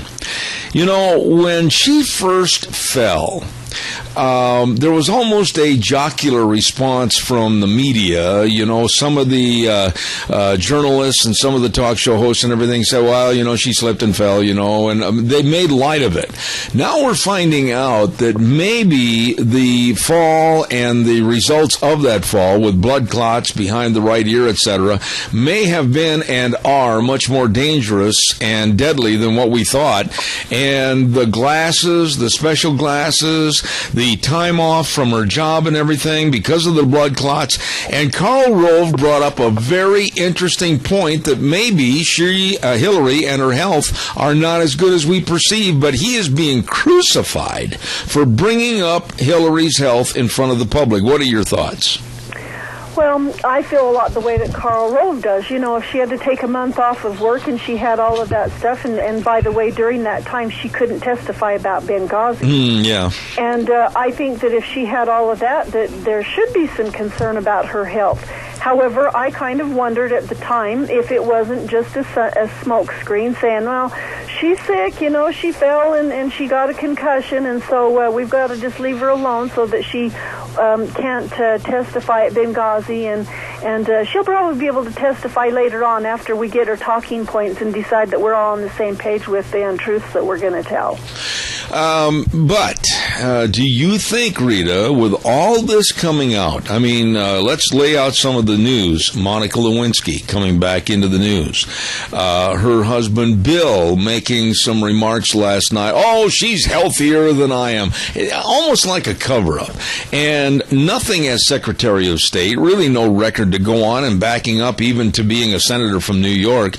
Is she going to get the nod from the Democrats or not? And who else is there that they have even possibly groomed to jump in case she can't go? Well, I think that all the Democrats have been banking on Hillary because they're just 100% sure that she can get elected. and she was the one who was there before, and she has the same ideology as President Obama has, and the majority of the Democrats, apparently, if they're supporting her. I think that she probably will be the one that is nominated for their representative in the presidential election. I also think that the reason they're doing all this right now is they're going to put out this stuff a little bit at a time and see how everybody reacts to it, so that they can say, we already hashed that out, and and they know what things are toxic and what things aren't, and I think they're just doing it so that they can say, well, let's get that over with right now, so that all dies down. We don't have to worry about it later. I don't think it was by accident that Monica Lewinsky came out with an article that she did last week or the week before.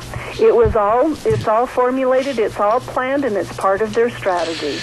Okay, next Tuesday is primary day, and I really, and I mean this seriously, I don't care what other people think of all the candidates. I just want them to go vote. I think you will agree with me, Rita, that after what we saw happen in North Carolina with only a 16% turnout, that is so slovenly, so sloppy, and so un-American. I'm just urging everybody to go to the polls next Tuesday. I'd like you to expand on that. Well, I'd like to see a good turnout at the polls. However, I don't want somebody going to the polls that's uninformed and cancels my vote because I'm informed and I know what I want. Now, if they're informed and they cancel my vote because they vote the opposite way I do, that's what elections are for. But you know what? If you're not informed, don't go vote. Okay, but now that might sound hard, calloused, and cruel to some people, but it's really the truth. But now to get that information, they've got to put a little time and effort into studying who the candidates are and what they stand for. That's exactly right. It takes a little bit of asking questions. If any of them aren't informed, they know where to find that information on the internet. I actually have some information on all the challengers in the Idaho races here, and we've had numbers of meetings. We've had these guests at all of our meetings in the last several months, and they could have talked to them, asked them questions, and various different things like that. Brian Smith's going to be at City Hall tomorrow night at 6:30, and it's not going to be a very long event, but he'll be there and can answer questions. People have got to get informed, and the way you get informed is by asking questions and finding out what the scoop is. You can ask other people, but if you want to know the absolute base of it, just get on their websites and start doing a little research. And you have to do that. Would you turn all of your financial needs and business over to somebody that you don't know or that has a record of being careless with financial stuff? Or would you study and find somebody who's really got a good record of being financially conservative and responsible and turn your money stuff over to them? It's the same thing. This is what we're doing. This is our financial stuff. This is the life of our country and our state. Are we actually being responsible and finding out the facts and voting for those who would be the best steward of that? Rita, I'm saying this from my own perspective and my own opinion, and I want to see if you agree. But I think that in the last 20 years, I'll go that far back, that there has been some kind of a lessening, if you will, of the value of our vote. I don't know who planted that seed, but whoever it is, they ought to be taken out and tarred and feathered, because I honestly think that the American public doesn't think that their vote counts. They don't think that it's worth their time to go vote. They just don't put the value in their vote, and I think that's tragic and sad. Well, I do too, and I have felt that way myself. I feel like, okay, I'm going to go and vote, and it doesn't make a bit of difference because the person that I voted for didn't win, or if I voted for him, he was a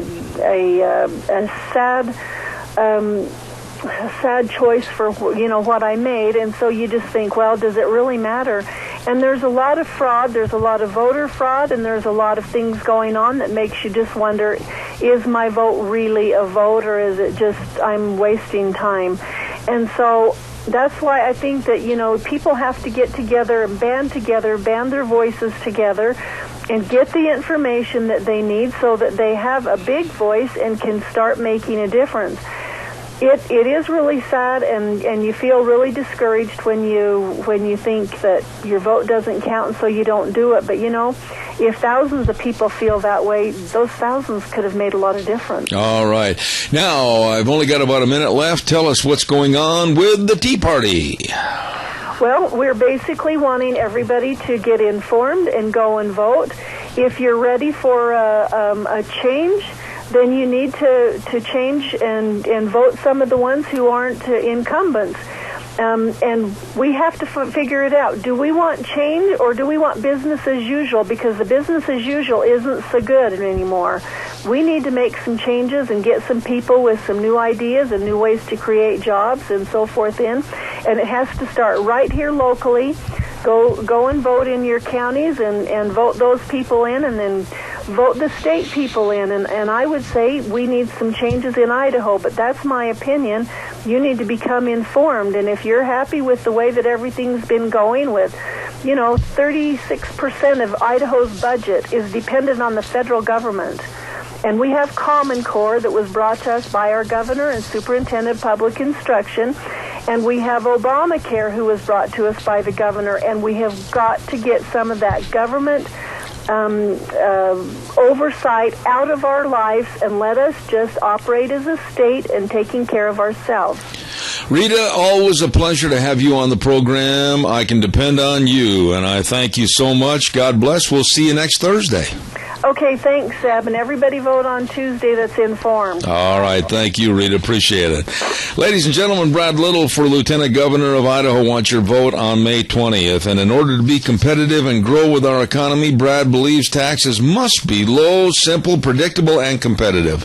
Our state of Idaho must build a regulatory system that operates with the lightest possible hand of government, and Idaho needs the most important ingredient for prosperity, an educated and skilled workforce. And he'll work for that. So once again, vote for Brad Little for Lieutenant Governor next Tuesday, May 20th, paid for by Senator Dean Cameron to re-elect Lieutenant Governor Little.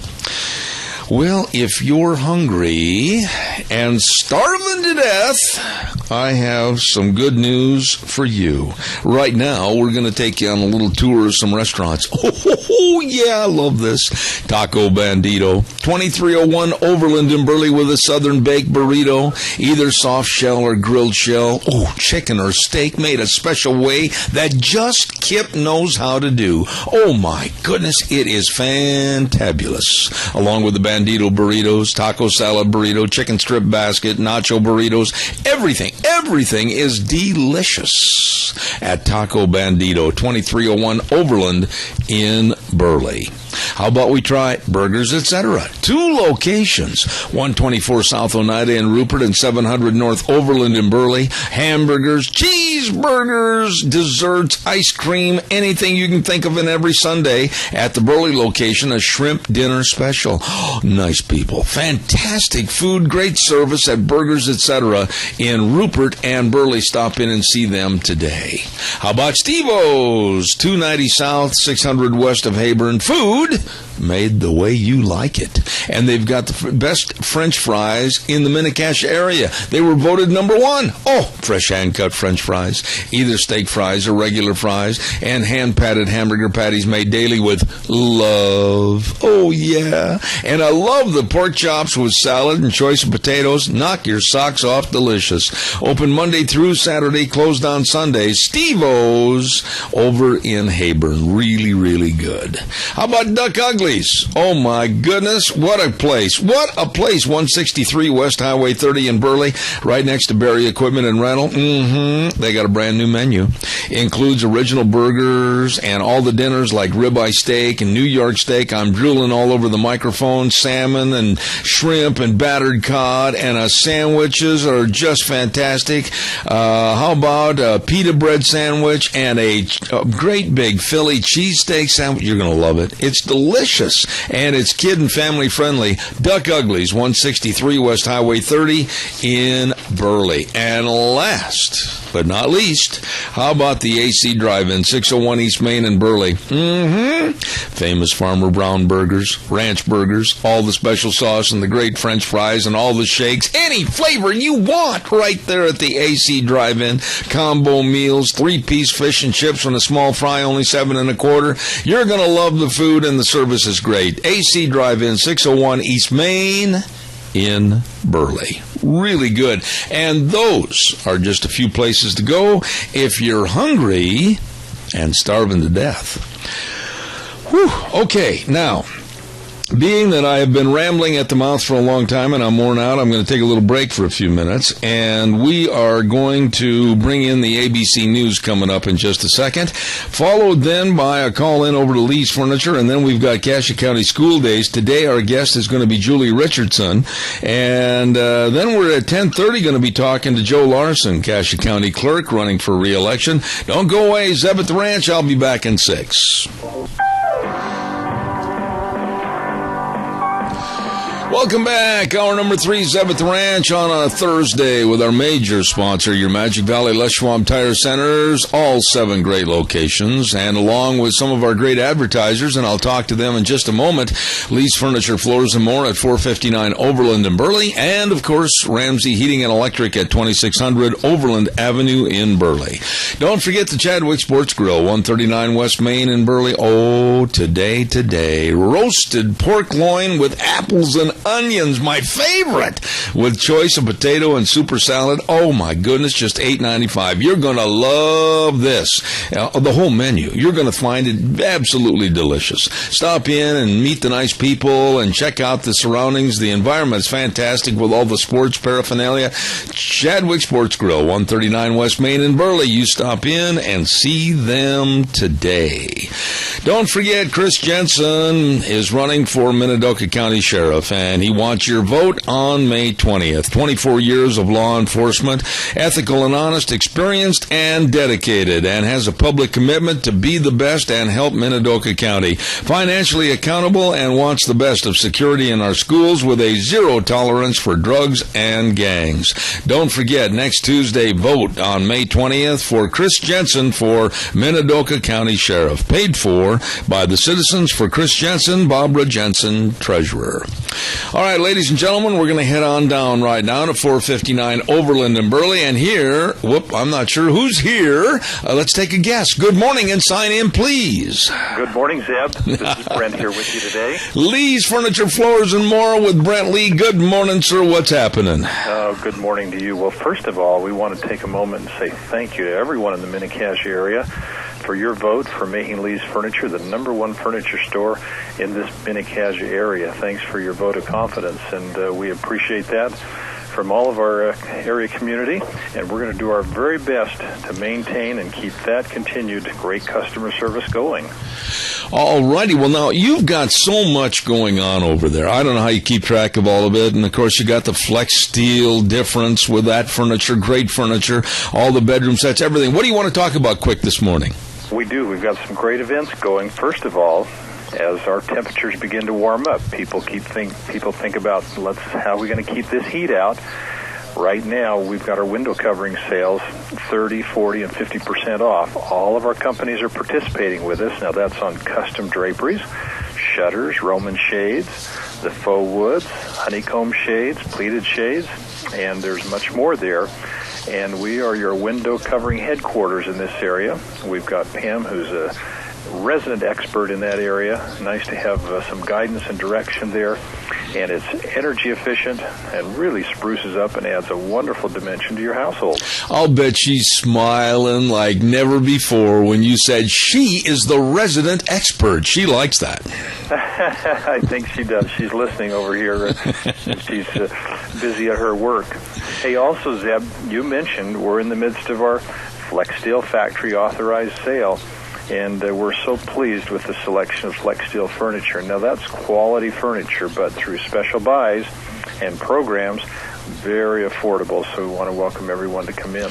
And let's take a minute and talk about things in the store that bring you a lot of pleasure and comfort. And I'm talking about things that have moving parts. For example, our moving recliners, our power recliners.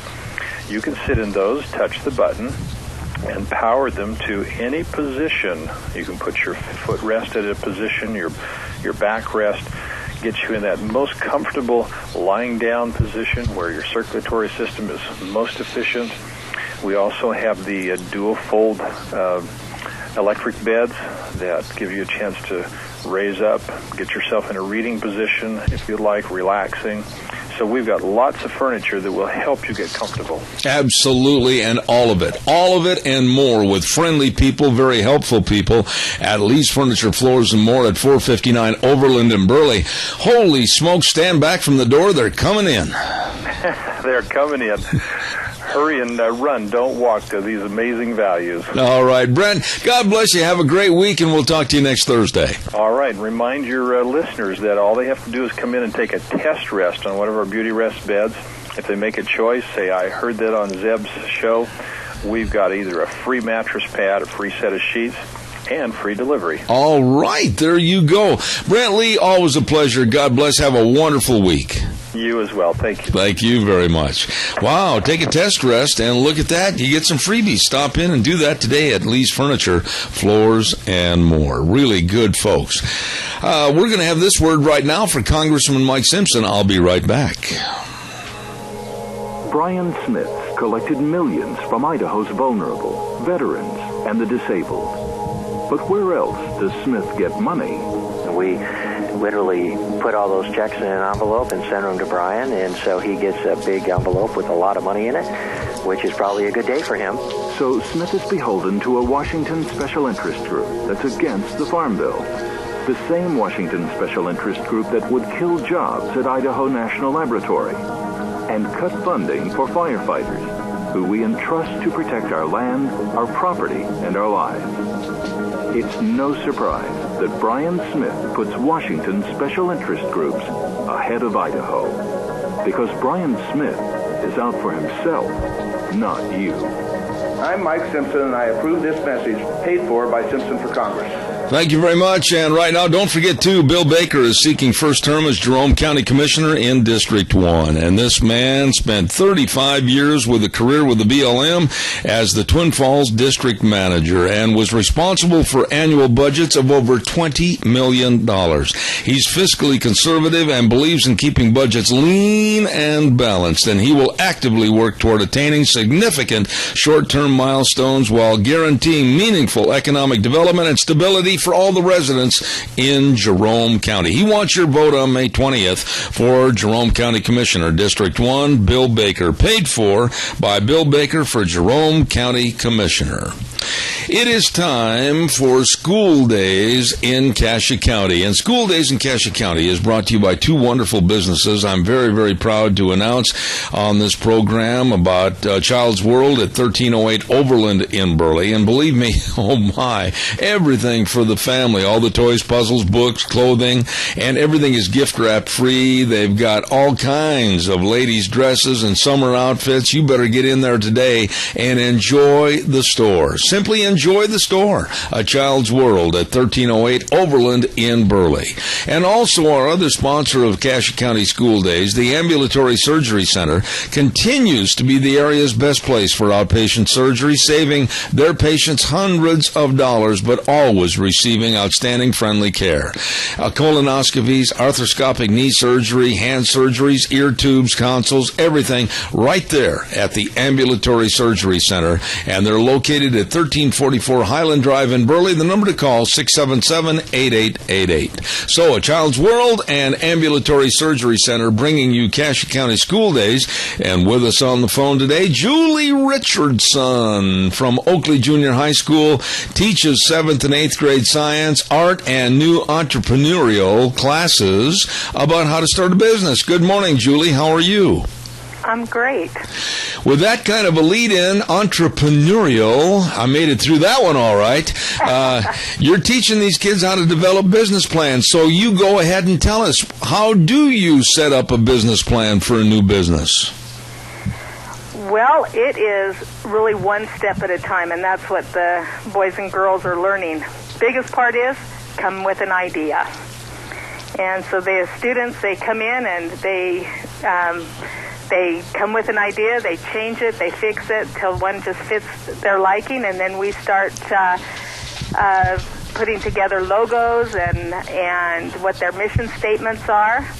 And from there, we go on to start writing a plan and seeing how we're going to be able to finance it. You know, Julie, I have maintained, and I've helped a lot of people start some small businesses, but you got to think out of the box. You got to think out of the norm. You've got to be different. I don't care if you've got a shoe shining business. You got to think differently so that you've got a hook to get the public to want to go to your business.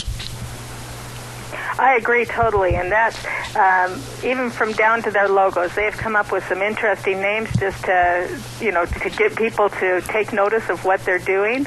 And the other thing is just what you know and what people need. Mm-hmm. Now, how do you tell them to go and survey an area to see if that business is going to be lucrative or not? I mean, you can't just run any business in a certain area and expect it to fly.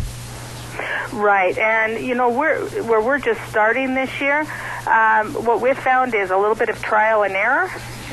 They've taken what they like and what they do.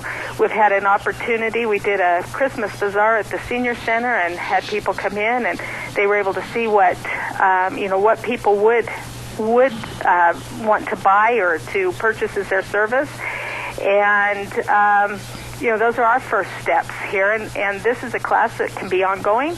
So we'll learn a little bit more next year. We've invited the SBA to come in and teach them a little bit more, but they look at what is surrounding them.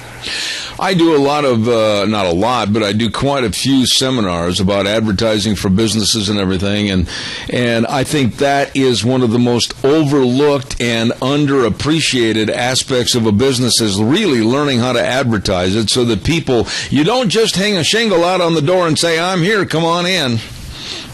Exactly, and so knowing what you do, you might receive a phone call next year and ask to come in and maybe talk to our group, because that's what we need to do. We're learning about advertising, and what we found is when we haven't advertised, we've kind of failed. You know, though, Julie, if they'll just sit down with someone like you, that is, I can tell your enthusiasm, and these kids, if they've got the enthusiasm, to think, like I said a moment ago, out of the box. And I noticed that you have some businesses, these kids wanted to talk about snow shoveling and candy machines and horse training and all that. Think out of the box, think out of the norm, and put your business in a unique situation. That's where you start your advertising. Exactly. Now, I have one student. He wants to be an archaeologist. He loves to find treasures, and he is going out to find different things that he can then resell, whether it be a garage sale type thing or redoing something he's found and selling it. And it's kind of fun to find that niche. You know, I really, and I mean this sincerely, I respect what you're doing. I laud what you're doing, because, my goodness, we need more people in small business. We need entrepreneurs. We need people that are going to create businesses that will be able to hire other people. What's the general feeling from the kids? What are they learning? Well, that's interesting, because I asked them, I said, what do you guys think about this? And one of the things is, they said it's just really great to go out and to have you listen and us to discuss, and that we can keep changing until we figure out what it is that we want, that we can look and see. And, Oakley is known for its entrepreneurs. We have a lot out here, and it's exciting to see what they're doing. And that's one of the things the kids have really appreciated is just starting and finding and being able to be creative and seeing that they can do things on their own. I'm sure that you can look into the eyes of these kids, and you can probably tell and gauge pretty well which ones really have an interest in this and which ones are really kind of, I got to do this as part of the class. But I'll bet you can see a little fire in some of their eyes, can't you? Oh, I really can. And it's like our young man that's doing the candy machines. He had started out with some T-shirts and that. He's just had some different ideas that have been fantastic. But his eyes just lit up because he said, I think I like this. I think I can do this. And, it's kind of fun to see when they can express themselves and know, I found something that might work for me. Now, when you're doing this, I would imagine that probably it's opened up some new thought for you, too, hasn't it? Completely and totally. As a teacher, you're in and you're getting the information and the curriculum that you need to. And this is a curriculum that it comes almost directly from the students. It's what they want and their desires. And it's kind of fun to be able to be guided as much by them and for me to listen. What is it that you want? Not what you have to know, but what do you want to know? Julie, let me ask you this. You're saying it's 7th and 8th grade science, art, and entrepreneurial classes, but doggone it, shouldn't this be something that might be instigated into the curriculum that would go all the way through high school? I think the high school kids really need to get a taste of this. Oh, I totally agree with you. And the one thing that has been nice is with Mrs. Becky. She's worked with me a lot. And because it's an elective, our high school kids are welcome to come in and try it. It's hard because they're so busy. But I think as they see the things happening with the junior high, I'm hoping to bring them in or bring in another teacher who would just love to go along with me and allow them to establish these businesses. I think and I don't want to denigrate anything because I think science is absolutely imperative. I think that art is imperative. I think even music studies, absolutely, we need to get back into music studies. But what you're doing is so valuable. I don't care if they want to open up an irrigation store. I don't care if they want to open up a feedlot. I don't care if they want to open up a Western wear store. We need more entrepreneurs, and God bless you for doing this. Well, I appreciate it, and I am loving it. I've shared with the students that sometimes I'm just the one that's afraid, and it's so nice to see them out there and just willing to try anything and be the creative people that they are. It's been an eye-opener and a great experience for me, and I know we'll see these kids doing business in the future. Have you talked to any of the moms and dads, and have they said, holy smokes, what have you done to my little Johnny? He's turning into a Bill Gates. Yeah, I have a few of them, and they're appreciative, and they help us out, too. We have a couple of them that are actually small business owners, and it's awesome for them to come in and share their knowledge with the kids, but it's also they see that the kids really do have a desire to do something a little bit different. Well, I take my resistol off to you, Julie Richardson. I think this is an absolutely phenomenal class, and I appreciate what you're doing. And let us know about the future and how successful it is. I'd like to hear more about it on future programs. Well, I would be glad to, and one of the things I'd like to have your listeners know is if they will look at the 24th celebration here in Oakley, our entrepreneur class will have a booth, and they'll be able to see some of the things that they're doing. Hey, that is right spot on. Thank you. Julie, you're welcome on this program anytime. Thank you so much. Thank you, Zeph. You betcha. Thank you. Great class and a great teacher, Julie Richardson over there at Oakley Junior High, teaching business to these kids, how to start a small business. I think it's fantastic. Of course, School Days in Cassia County brought to you by some great folks, and that's A Child World at 1308 Overland in Burley and the Ambulatory Surgery Center at 1344 Highland Drive in Burley, 678-888. I should say 677. 8888. There you go. I got it corrected. Child's World and Ambulatory Surgery Center bringing you Cassia County School Days. Thank you much.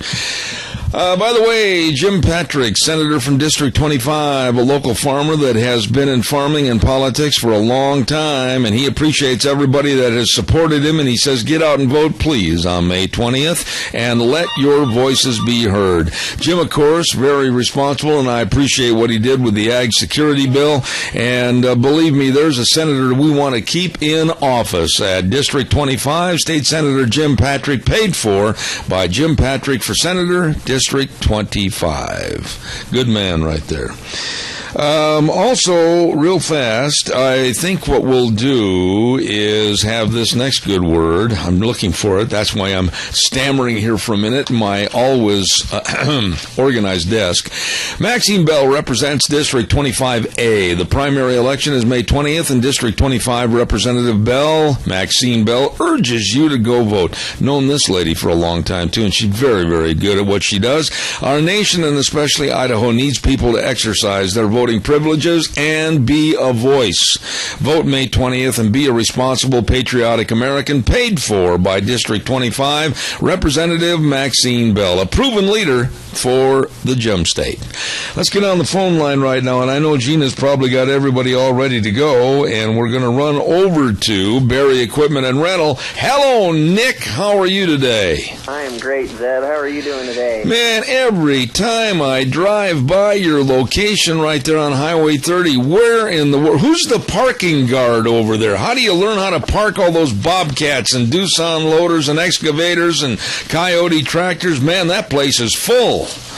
Yeah, we've got a good stack of equipment. Actually, today I wanted to talk a little bit about our walker mowers, which we put out front as well. Okay, go right ahead. We've sold more of those this year than we ever have in the past, a lot of them to homeowners. The biggest deal is people know Walker because they're a great machine. They leave a great cut on the ground, and they're expensive. Actually, normally that's the first thing people ask. You tell people what the price is, and they walk out the door. They've talked about your less expensive mowers, but Walker just came out with a new one. It's $89.95. It bags just like the big $15,000 mowers they have. And I'll have one in just a couple of weeks. I have one real similar to it now that we just got. But people seem to really like them. We're selling them right and left, and I can't keep them in stock. So I only have 2 right now, but I've got more on the way. You've got more Walker mowers on the way, and these little puppies can really cut grass, can't they? They do a really good job. They don't have the chute on the side that clogs up with wet grass. They have a big blower in the middle, 10.5 inches. And it's PTO driven, just like the deck. So there's no belts on the deck. It's all gearboxes and PTO shafts. And they rarely clog. When they do, they're really easy to get unclogged.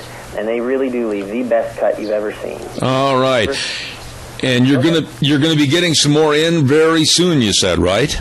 Yes, sir. Hopefully first of next week. All right. And can they come down, and if they're unfamiliar with the equipment, whether it's the Walker mowers or whether it's the Bobcats or whatever, can you show them how to run them and everything so they can familiarize themselves? Oh, absolutely. If you're looking to buy anything we sell here, we let you demo it for a day or a weekend, depending on the piece of equipment. And anything you want to rent, of course, we give you the full breakdown of how it runs, because if it's not working to its best ability, you're not going to get your job done as quick as you can. Okay. That's what we're here for. Nick, I also know that at all 3 locations, old Eli was telling me you're looking for some really good mechanics. Is that still in effect? Yeah, I'm looking for 2, actually. 1 for Burley, 1 for Twin, and then we also need something else in Twin. There's 2 positions in Twin, 2 mechanic positions in Twin, and 1 here in Burley. Okay, now tell us, man, it sounds like you really got a brand new shop over there, competitive pay, good benefits. Man alive, they ought to be just lining up outside the door. You would think, but I'll be honest with you. If you can't pass a drug test, you can't work here, and that's an important part of the process. We've had some really good inquiries, but you just gotta have some clean living, and you're on. As simple as that. Absolutely. I respect that because it's a great place to work, but you want quality people, and I really respect that. Tell us real quick, what about the Bobcats and everything else people need? I got a couple of millionth loaders. Bobcats built their millionth skid steer loader this year. So I've got one sitting in the showroom and another one that'll be here also first of next week. Pretty fancy looking machines for those looking to buy.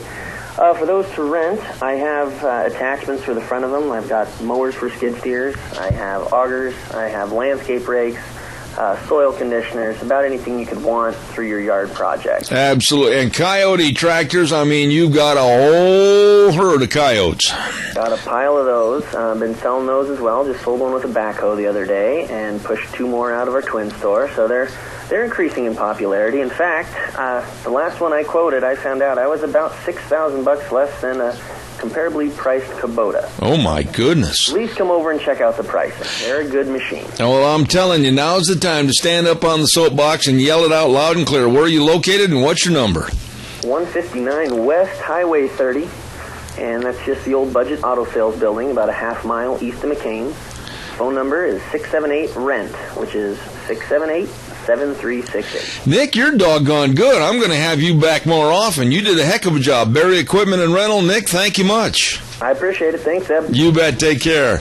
Good guy right there. He's one of the good old boys. Nick at Barry Equipment and Rental right there on Highway 30 going into Burley. I've got to take a break, and then I'll be back here in just about 3 minutes with more, and we're going to be visiting with Joe Larson, Cassia County Clerk, in just a second. Stand by.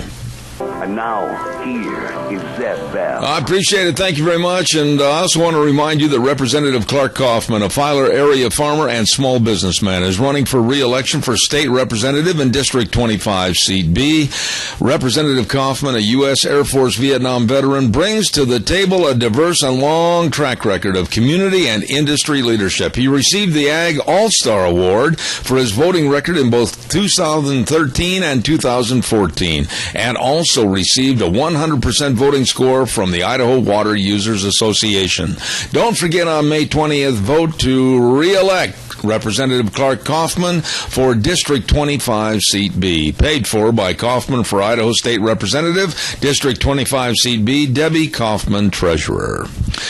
Well, it has been a long time since I've had this gentleman on my program, and I'm looking forward to visiting with him because I really don't understand what a county clerk has to do. And after receiving an email from him with all the job description, I am in awe. I am in shock of everything that he has to take care of. Joe Larson, clerk of the Cassia County. Good morning, sir. How are you?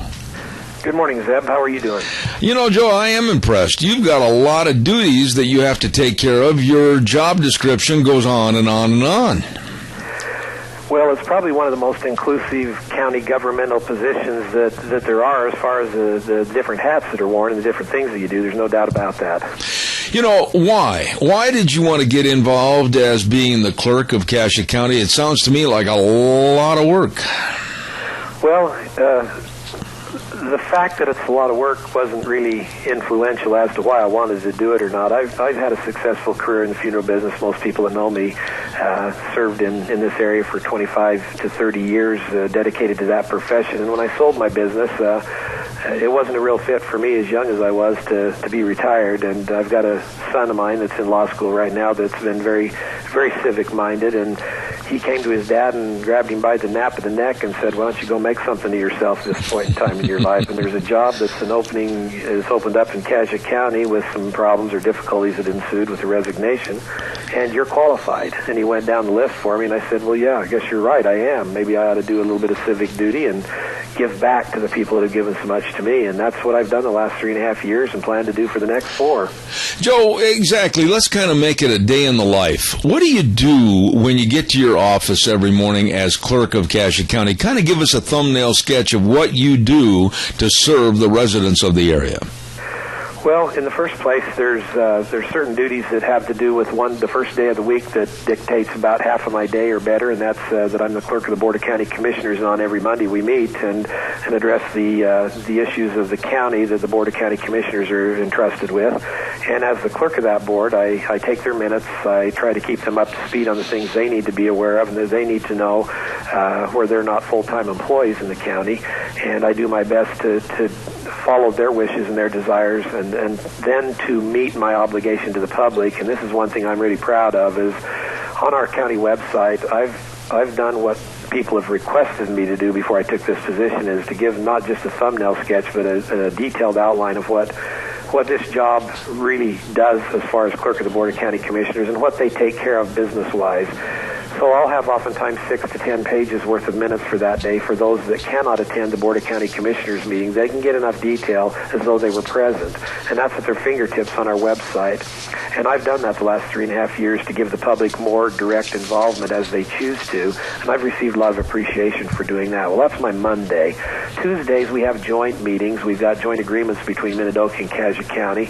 That includes our juvenile probation department, our juvenile detention facility. They're housed in Minidoka County, but it's a joint venture with both Minidoka and Cassia County. And then in Cassia County, we've got the Mini-Cassia Criminal Justice Center, Public Defender's Office, and Adult Misdemeanor Probation.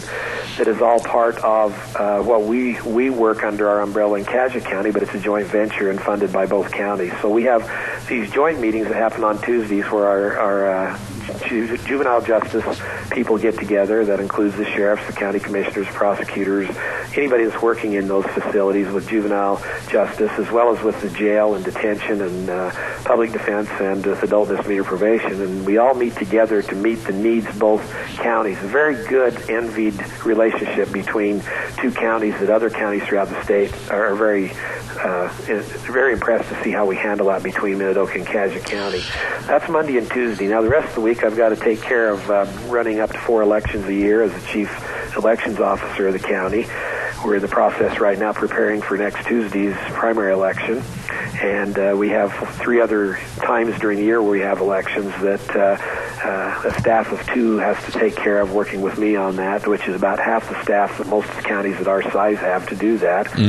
I'm involved with social services and indigency, which is an executive session where it's private matters, but we do deal with taking care of the truly poor in the county. We're obligated by statute to see that their physical and their medical needs are taken care of to an extent, and so I spend a lot of time doing that. Then there's a recorder and auditor's office. We're right in the throes of our annual budget. Our fiscal year begins October 1, ends the last of September, and we're now receiving budget papers from all the departments to plan for that budget.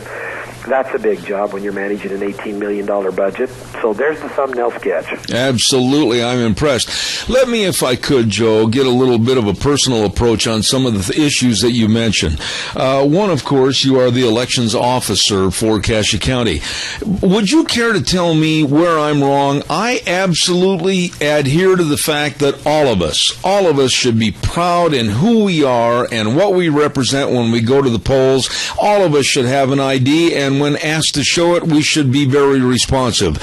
What do you take about people that want to go against the IDs and say that we don't need IDs to vote? This is my personal opinion on that.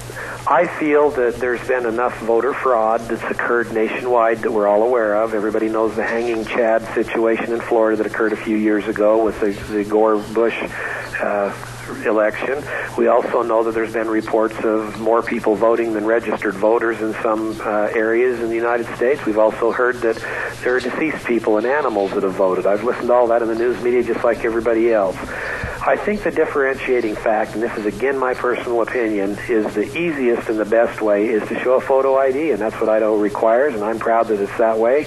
And I'm supporting a candidate for Secretary of State in Phil McGrain, who's worked with elections, that I'm on his campaign in full disclosure as a committee person.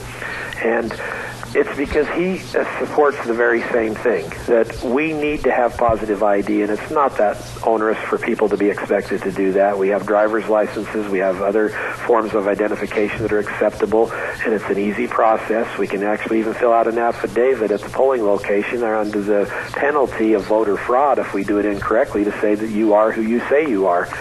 I'm in full support of how Idaho does it, and that is to show appropriate identification so we know we can match faces with human beings in picture form, and we can match identification by street address, by home location and residency. It makes for a very clean process, and that's why you see very little voter fraud in the state of Idaho. When it is there, we push to prosecute it to the fullest extent of the law. Joe, and tell the people it's not as onerous an activity or that hard of an activity to go get an ID, because you're going to need it. You can't get on a plane. You can't go buy certain things without having an ID. Tell everybody it's not that hard to get identification. That's easy. It's not that hard to get identification. How's that? It isn't. It's not that hard. I've got 2 IDs that I have. One that I use that's my government ID as a government official. It took me a grand total of about 10 minutes to go over to law enforcement, walk in the door, show them my driver's license, prove that I am who I am, have them take my picture and issue my ID that shows that I'm the elected clerk of the district court. And it's no different for anybody that lives in another location or has a different face than I have to do the same thing. It's very easy to get an ID.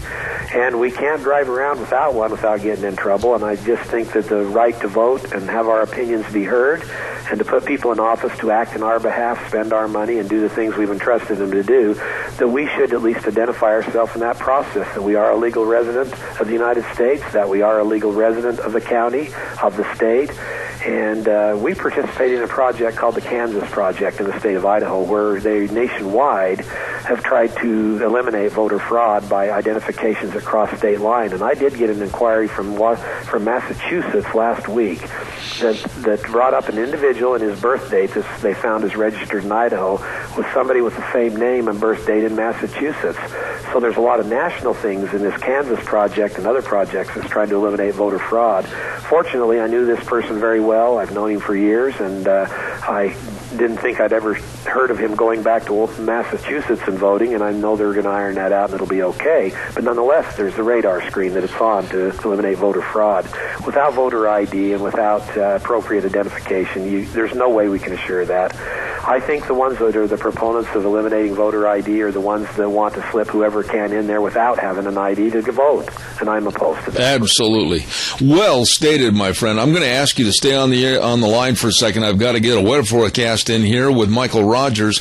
We're on the line with Joe Larson, Cassia County Clerk, running for re-election, and we're going to have more with Joe in just a moment. But right now, Scarrows Meats, 331 North Road in Jerome, brings you the weather with Michael Rogers, and of course, they offer quality products at very reasonable rates. In addition to the expert meat cutting, they also have their own smokehouse, and they are selling taste one bite at a time. Scarrows Meats in Jerome. Right now, here's Michael with the weather. Hello, everybody. Michael Rogers from MichaelRogersWeather.com. Another day of sunny weather. Only today we start to get a little bit warmer than what it was yesterday. For a high of 80 today, 44 for the overnight low. So the weather's the only weather you've got. Thank you, Michael. Brought to you by Scarrows Meats, 331 North Road in Jerome. Don't forget, they do sell taste one bite at a time. Here's a good word for Congressman Mike Simpson. We'll be right back. Brian Smith collected millions from Idaho's vulnerable, veterans, and the disabled. But where else does Smith get money? We literally put all those checks in an envelope and send them to Brian, and so he gets a big envelope with a lot of money in it, which is probably a good day for him. So Smith is beholden to a Washington special interest group that's against the Farm Bill. The same Washington special interest group that would kill jobs at Idaho National Laboratory and cut funding for firefighters, who we entrust to protect our land, our property, and our lives. It's no surprise that Brian Smith puts Washington special interest groups ahead of Idaho, because Brian Smith is out for himself, not you. I'm Mike Simpson, and I approve this message paid for by Simpson for Congress. Thank you very much. And right now we're on the phone line with a gentleman that has been the Cassia County Clerk and running for re-election, Joe Larson. Joe, thank you again for being on our program this morning. What's the hardest part, the most difficult part, Joe, to be ready to go for a big election? What is the biggest part of your duty? Well, the biggest part of the duty is to interface the Idaho voter registration system, which is maintained by the Secretary of State's office, with each county in the state and integrate that together. When you have people that move, change their locations, change their party affiliation, or make any other alteration. Unfortunately, our system hopefully will be upgraded in the next few years, but it doesn't include a GIS-based system where you actually have maps and streets like Google Maps. It's street name-based. And so we have a lot of entry that we've got to go in there to enter in to our Idaho State voter registration system to match up locations of residency and interface that with layers of taxing district boundaries. And that's where it becomes a real difficulty for every clerk that serves as the chief elections officer, because you're then having to take taxing districts such as the school district and trustee zones within that district for representatives on the school board, interface that with the location of the voters, and send them to the right polling place location to receive the appropriate ballot. And we have numerous ballot faces that are used for each election, depending on what the initiative is being voted on or what candidates are being voted on. And we've got an interface location of residency, boundaries of taxing districts, which could be the city, it could be the county, it can be a recreation district, it can be a number of different ones like the school districts, and we have to now monitor and work those votes. Then we have to interface that with all the appropriately registered voters, scrutinize those registered voters, challenge any voters that may have moved or relocated when it comes to our attention or have passed away.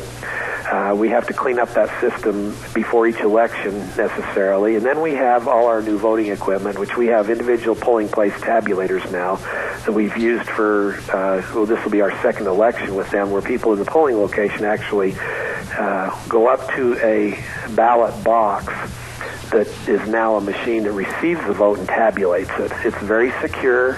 It's very protected. And we have to assure that by the information digitally that we place in there on a thumb drive that has the definition of the elections, the ballot faces of the election, and also interfaces with the poll books that we have prepared of the people that live within the different taxing districts, so we know which ballot to issue them, and then as they feed it in our new tabulators, it will actually tabulate that so we have results early on in the evening. This is all the new equipment. We're only the second county in the state to have that. There's been 4 other counties that have followed our lead with that and are getting the same voting equipment, and it's to assure integrity in the vote and accuracy in the vote. And we're very proud to be some of the ones that have led in the adoption of these new Digital Scan 200 tabulators. But to come up with what you say is the most difficult thing, it's an integration of everything that applies to the vote. We've got to then canvass the vote with county commissioners and certify it to the Secretary of State's office, and then we've got to defend it if we have a difficulty or a problem. And one of the interesting things we had in one of our recent elections had to do with the city of Albion. We actually had a tie vote. It made national news. CNN was there with their video equipment and documented it that the flip of a coin under Idaho statute determined who the mayor of Albion was on a tie vote. Very concerned about the integrity of even a small group like the city of Albion. When we recounted the votes personally just to verify it was accurate 100%. So we're pleased to know that we've got all of the things in place to assure a safe and an accurate and a private election. Every voter is entitled to privacy so that we don't differentiate their vote from anybody else's. And this equipment and how we prepare for that vote assures that. But instead of doing 2 elections every 4 years in a primary and a general election, which was generally done, we're now doing up to 4 in a given year. So we 4 times the number of potential elections by including the consolidated election law that's been in effect for the last several years. So it is quite a large and lofty job for those of us to institute this. The other thing we've instituted, too, that we receive help from some of our non-permanent employees of the county, our poll workers, is early voting. People drove by the Cassia County Courthouse, they'll see 2 new sandwich signs that says early voting here. And we do it up to 3 weeks earlier, vote, where you can actually go into the courthouse and vote without waiting until election day, just the same as if you went to your own polling location. And we've had a great turnout. I think we've exceeded 50 votes already with early voting, and it's only our first implementation of that in a wide election like our primary election is right now. Joe, I was proud to be the second person in the county to vote with early voting. Let me ask you this question. I'm down to the last 2 minutes in this segment, so I need your answer to be brief, but it's very interesting. When you look at cities and states like Chicago, Illinois, and Cook County, and a blatant attempt to try to get votes from people that have been deceased or dogs and cats, etc., how come they can get away with being so slovenly? And I can tell by the tone of your voice and your verbiage this morning that you're on top of things. You're on top of things. How come they're not on top of things? Well, I think the sheer numbers dictates a lot of that, and the mere fact that there are corrupt people in government, and that disappoints me to no end, because I would never want my legacy to be this late in my work career to be one of a dishonest and underhanded election official.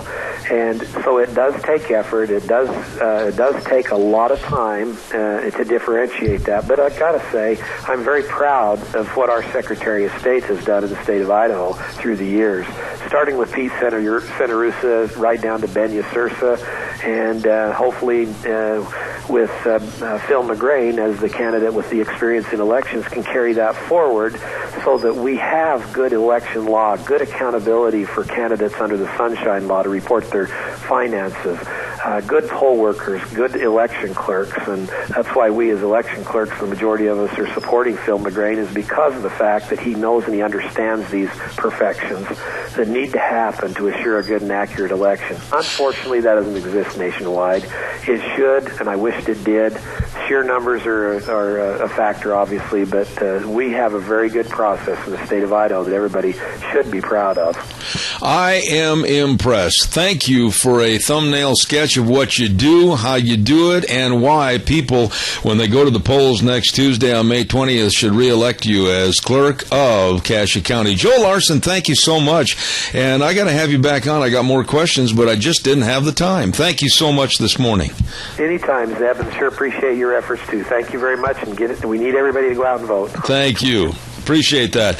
Joe Larson, an excellent interview this morning and telling us about his duties as being the clerk of Cassia County. Don't forget, Eric Snar wants to be reelected as sheriff of Minidoka County, and he wants you to be sure and go to the polls next Tuesday on May 20th. He says he pledges to the citizens of Minidoka County to make Minidoka County and the communities in the county a safe place to live, work, and raise families.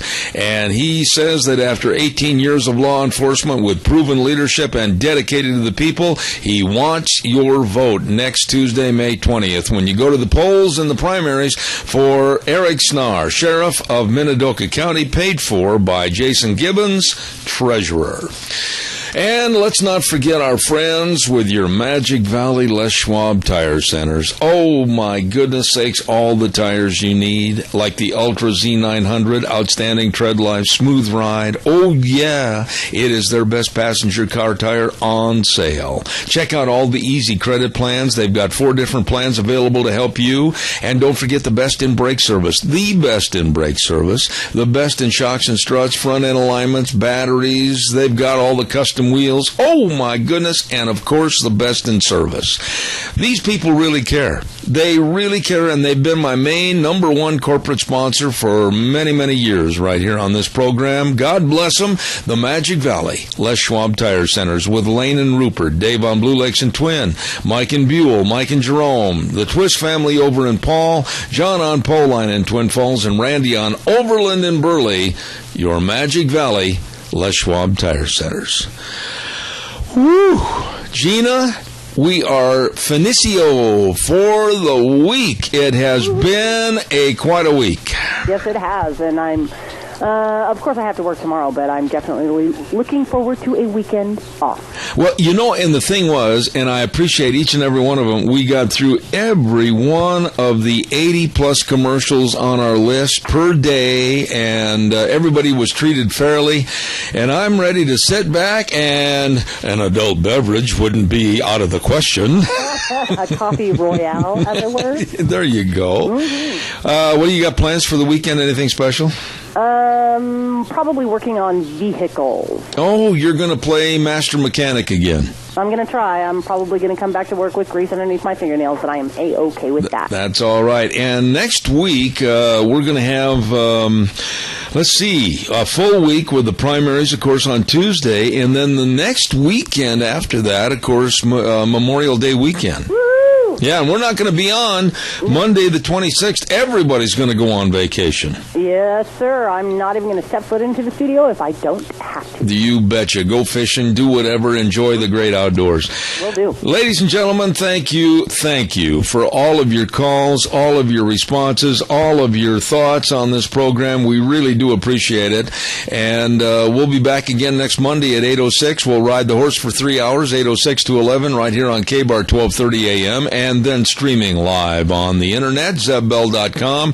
The way things were are the way things ought to be. God bless, and please, please make plans to go vote next Tuesday. Exercise the greatest constitutional rights right here in this country. God bless you all. We'll see you Monday at 8:06, Zeb at the Ranch.